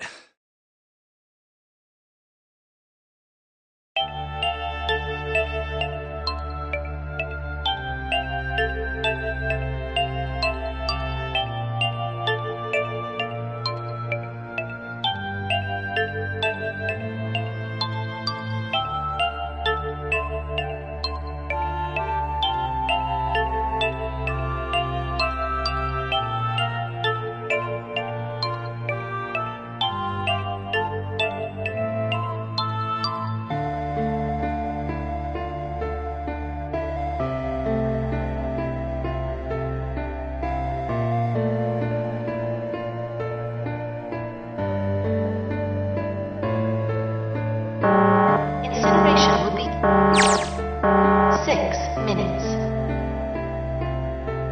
Jumpy! Yeah, I know! Just hang on, alright? I promise I'll get you out of there. I'm not gonna let you die. I promise. So don't worry, alright? Just give me a few minutes, okay? Okay.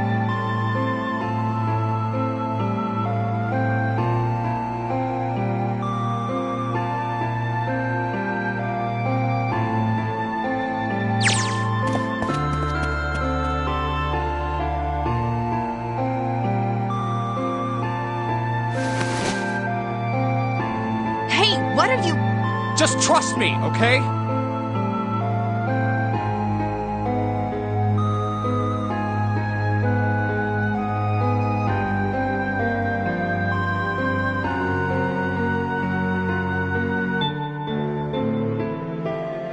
Just think of what I did all those times before. I'm gonna do this on my own, with my own mind. I'm gonna solve this problem.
Yes, that's it! Akane, did you get it? Yes, I did! I solved it! I mean, really, you solved it for me, but I copied everything you did! Now I just have to press enter! Then what the hell are you waiting for? Push it! Okay, I will!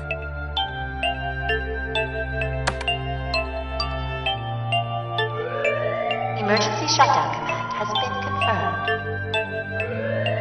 Incineration system has been disabled.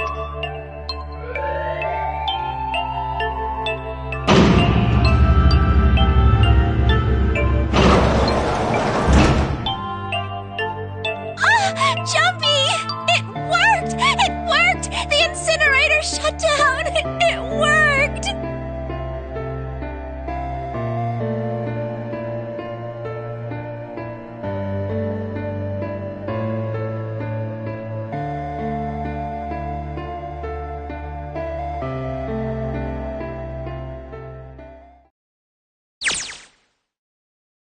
Whew.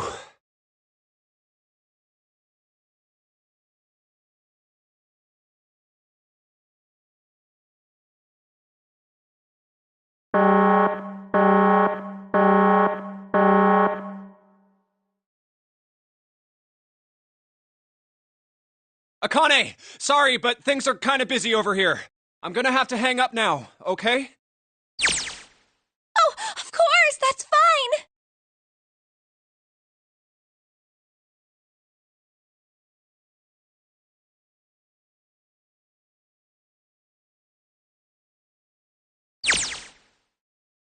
Now.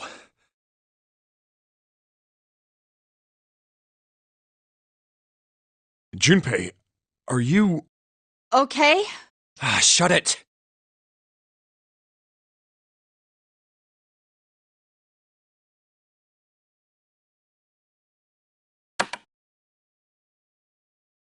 Incineration will be 90 seconds. It doesn't sound like it's stopping.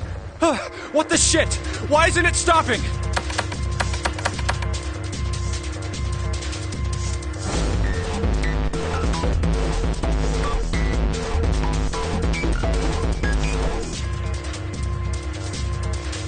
Incineration 60 seconds.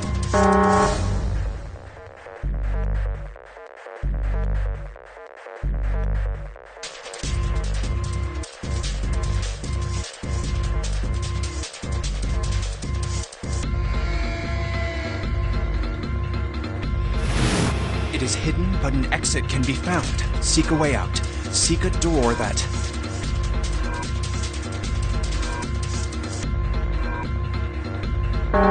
Incineration 30 seconds. Run, guys! Get to the door! Run!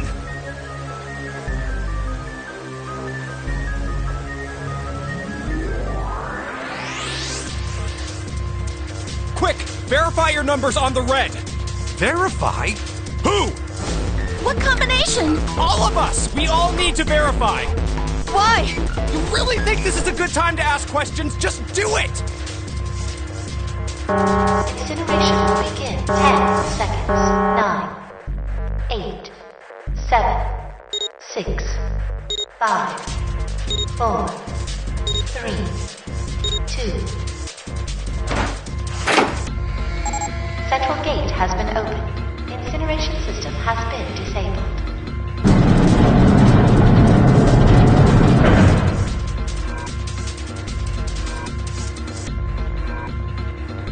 Hurry! We've only got 9 seconds before the door closes! Go, go, go!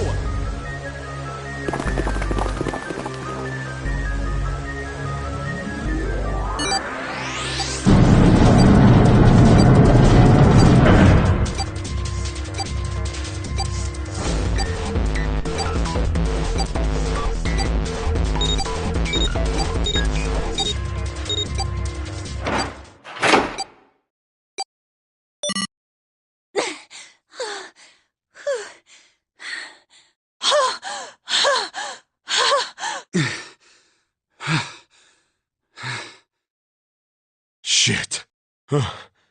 Looks like we made it, huh?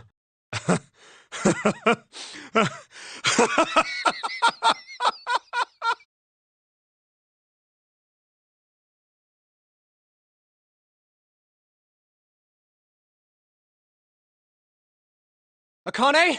Akane! Can you hear me? Akane!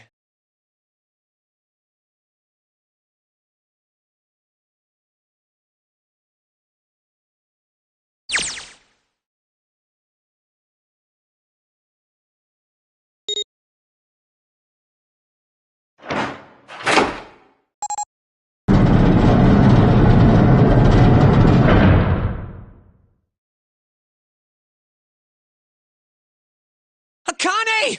Oi!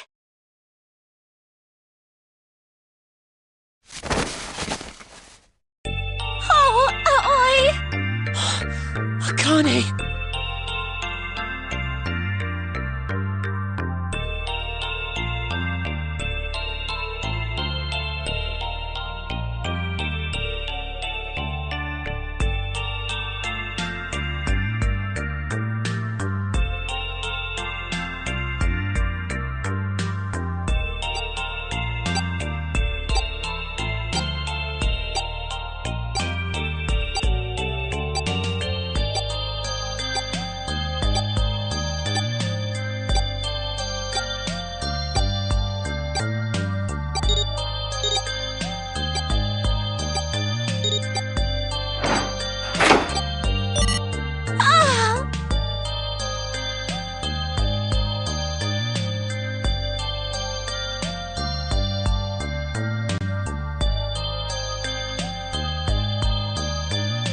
Alright, let's get out of here. If we don't book it, we might run into Hongo again.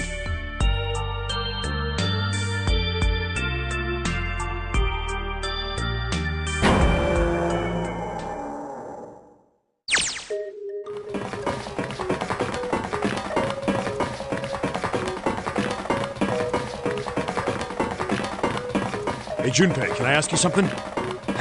What's up? That door, the one with the 9 on it. Why'd it open? Yeah, all 5 of us verified our numbers on the red. 2 plus 4 plus 5 plus 7 plus 8 is 26. That makes our digital route 8. It shouldn't have opened. That's not like you, Lotus. I thought you would have figured it out already. Huh? Why? Because you were the person who taught me about the idea of bases. Bases? Yeah. What are the 2 numbers in base 2? 0 and 1. How about base 10? That goes from 0 to 9, right? And how about base 16? 0 through F. After 9, it starts at A and goes from there. B, C, D, etc. You're right. In other words, A in base 16 is 10 in base 10. B is 11, C is 12, D is 13, and so on. So, what about it? You don't get it? What if we keep going with that pattern? What if you go way past base 16 all the way to base 27? Base 27? Yeah. Well, the numerical digits are the same. So, I guess you'd add alphabetical digits. E is 14, F is 15, G is 16, H is 17, I is 18, J is 19, K is 20, L is 21, M is 22. N is 23, O is 24, P is 25. Yeah, and? What comes after that?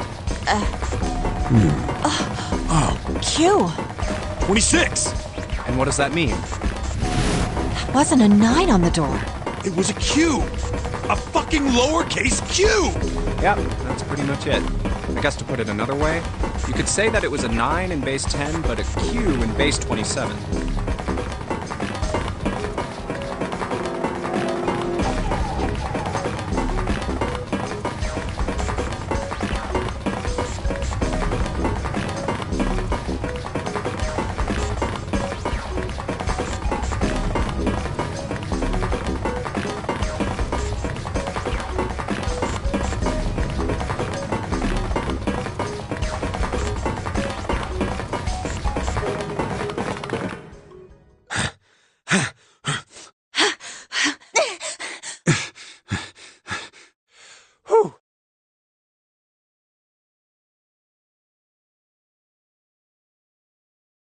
All right, I'm gonna open it. Yeah. Yes, we're finally here! Please do.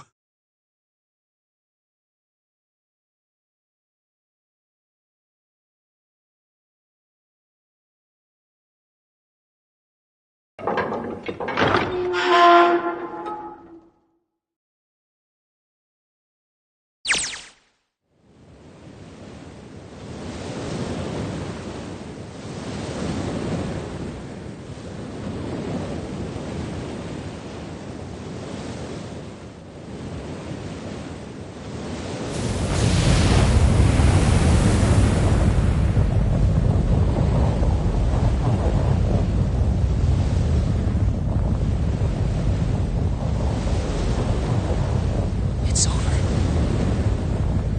Yeah.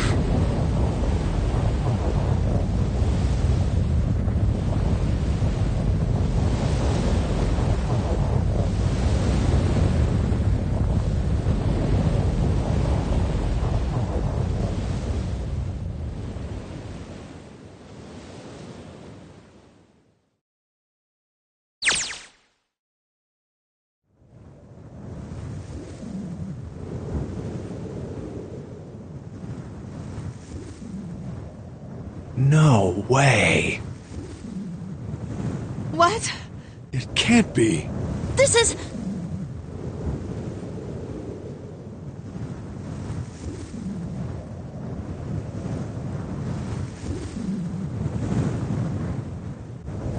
This is the building in the Nevada desert. the mock experiment building.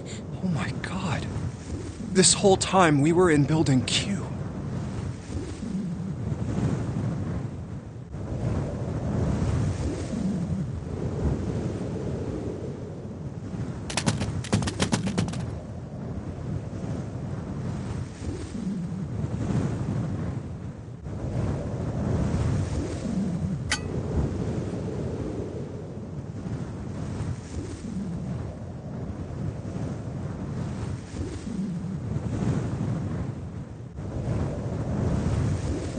Akane.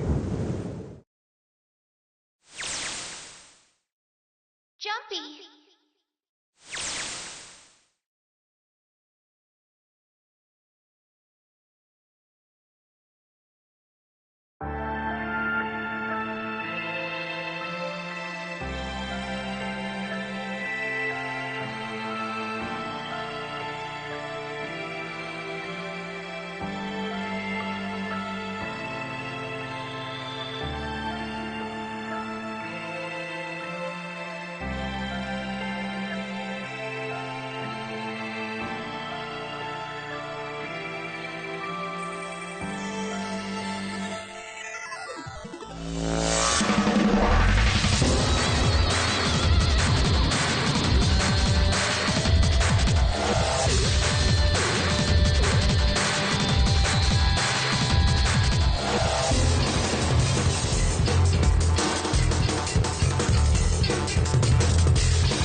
Are you okay?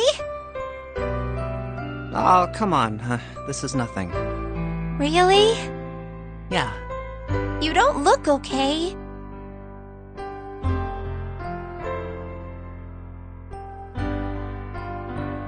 How does it look then?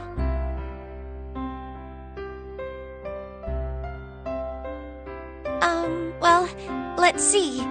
It looks like you kissed a toad and got warts, but then they just kept growing and growing growing. What does that even mean? Oh, ow, ow, ow, ow. See? I told you you're not okay. You're too reckless. You can't beat 5 8th graders, Jumpy. That's crazy. Yeah, but I couldn't just stand there. I mean, don't you think so? I had to do something.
This is so fun!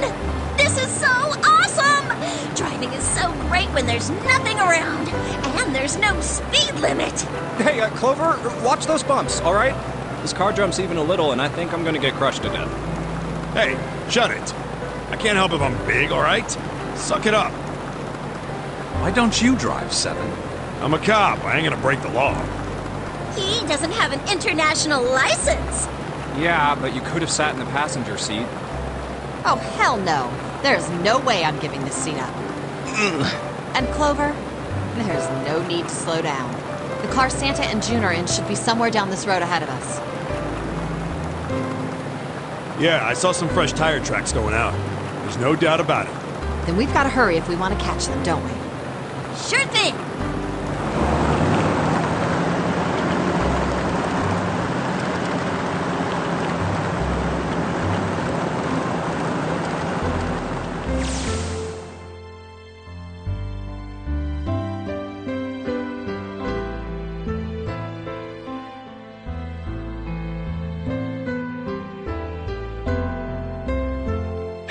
What the hell are you doing?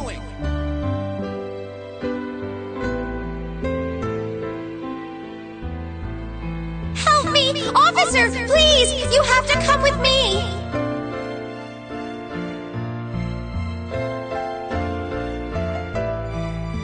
You couldn't run away after you threw the kitty to me? Yeah, I guess I could've. Then why didn't you? I didn't want to. I wanted to beat him up. Beat him up real good. Because of what they were doing to the kitty. Yeah, that too, but I think they were the ones behind those murders our first semester. Remember? Oh, you mean the bunnies. Yeah, the bunnies. They asked me what elementary school I was from, so I told them. And then they said they'd do the same thing to you that they did to the rabbits. I couldn't forgive them for that, so I...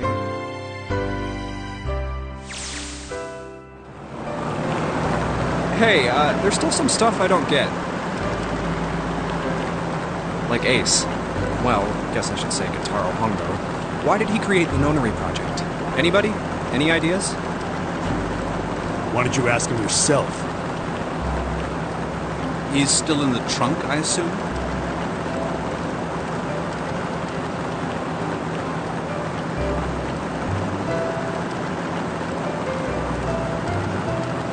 Hey, were you listening to us?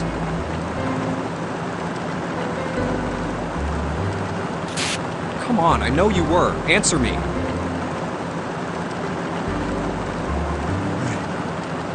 I only wanted to see the faces.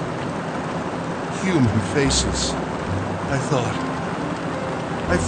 if I could gain the ability to access the morphic field set, then perhaps I could see faces. By peering into people's minds, you could understand how they were processing the expressions of others.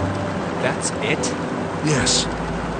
If you want to put it simply, but if you are looking for a more philosophical answer, I can supply that as well.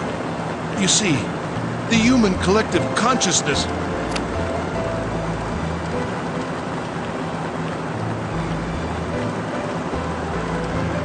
All right, so what's your second question? You said there were some things you didn't get, didn't you? Well, my next question doesn't really have anything to do with you two. This is for you, Seven. It's about the whole Alice thing. What's the deal with that? Well, you see, 9 years ago, after I escaped from the Gigantic, I kept going after Hongo on my own, hoping to catch him when he finally slipped up. During the course of my investigations, I learned a lot more about the Gigantic. I also found out about Bourdain and Alice. You're not really answering my question. Was there actually a girl who wouldn't melt at room temperature?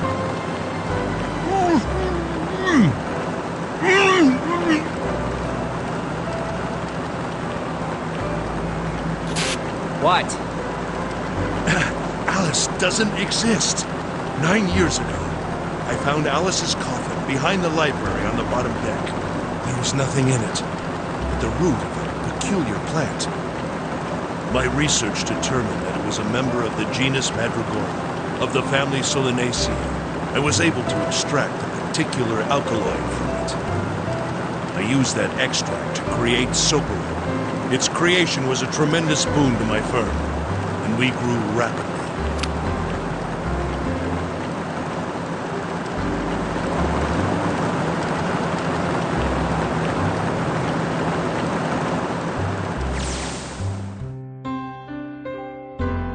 Here, this is for you. What's this? This is a for you doll. His name is Junpei.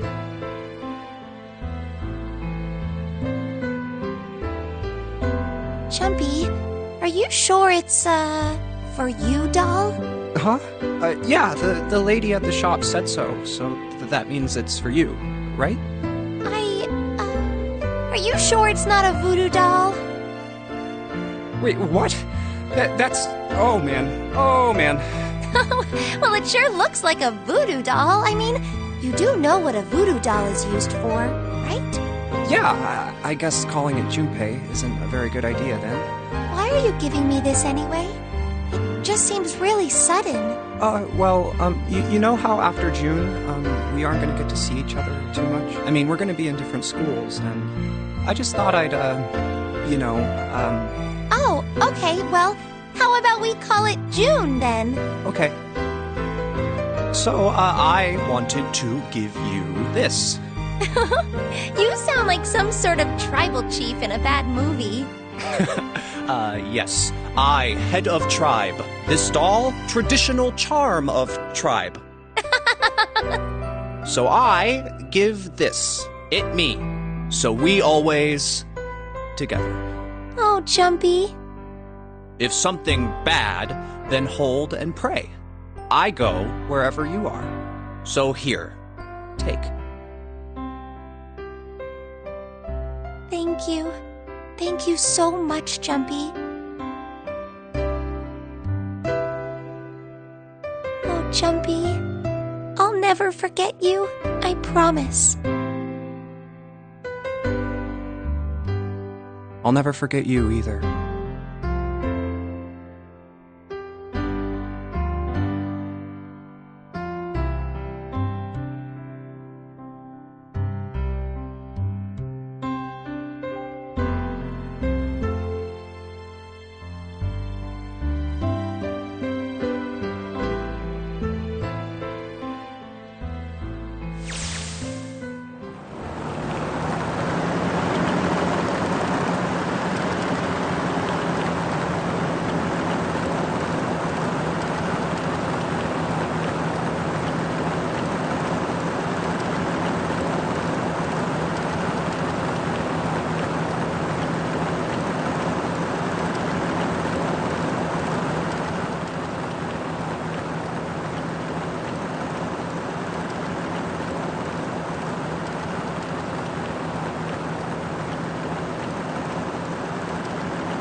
everybody next to the road.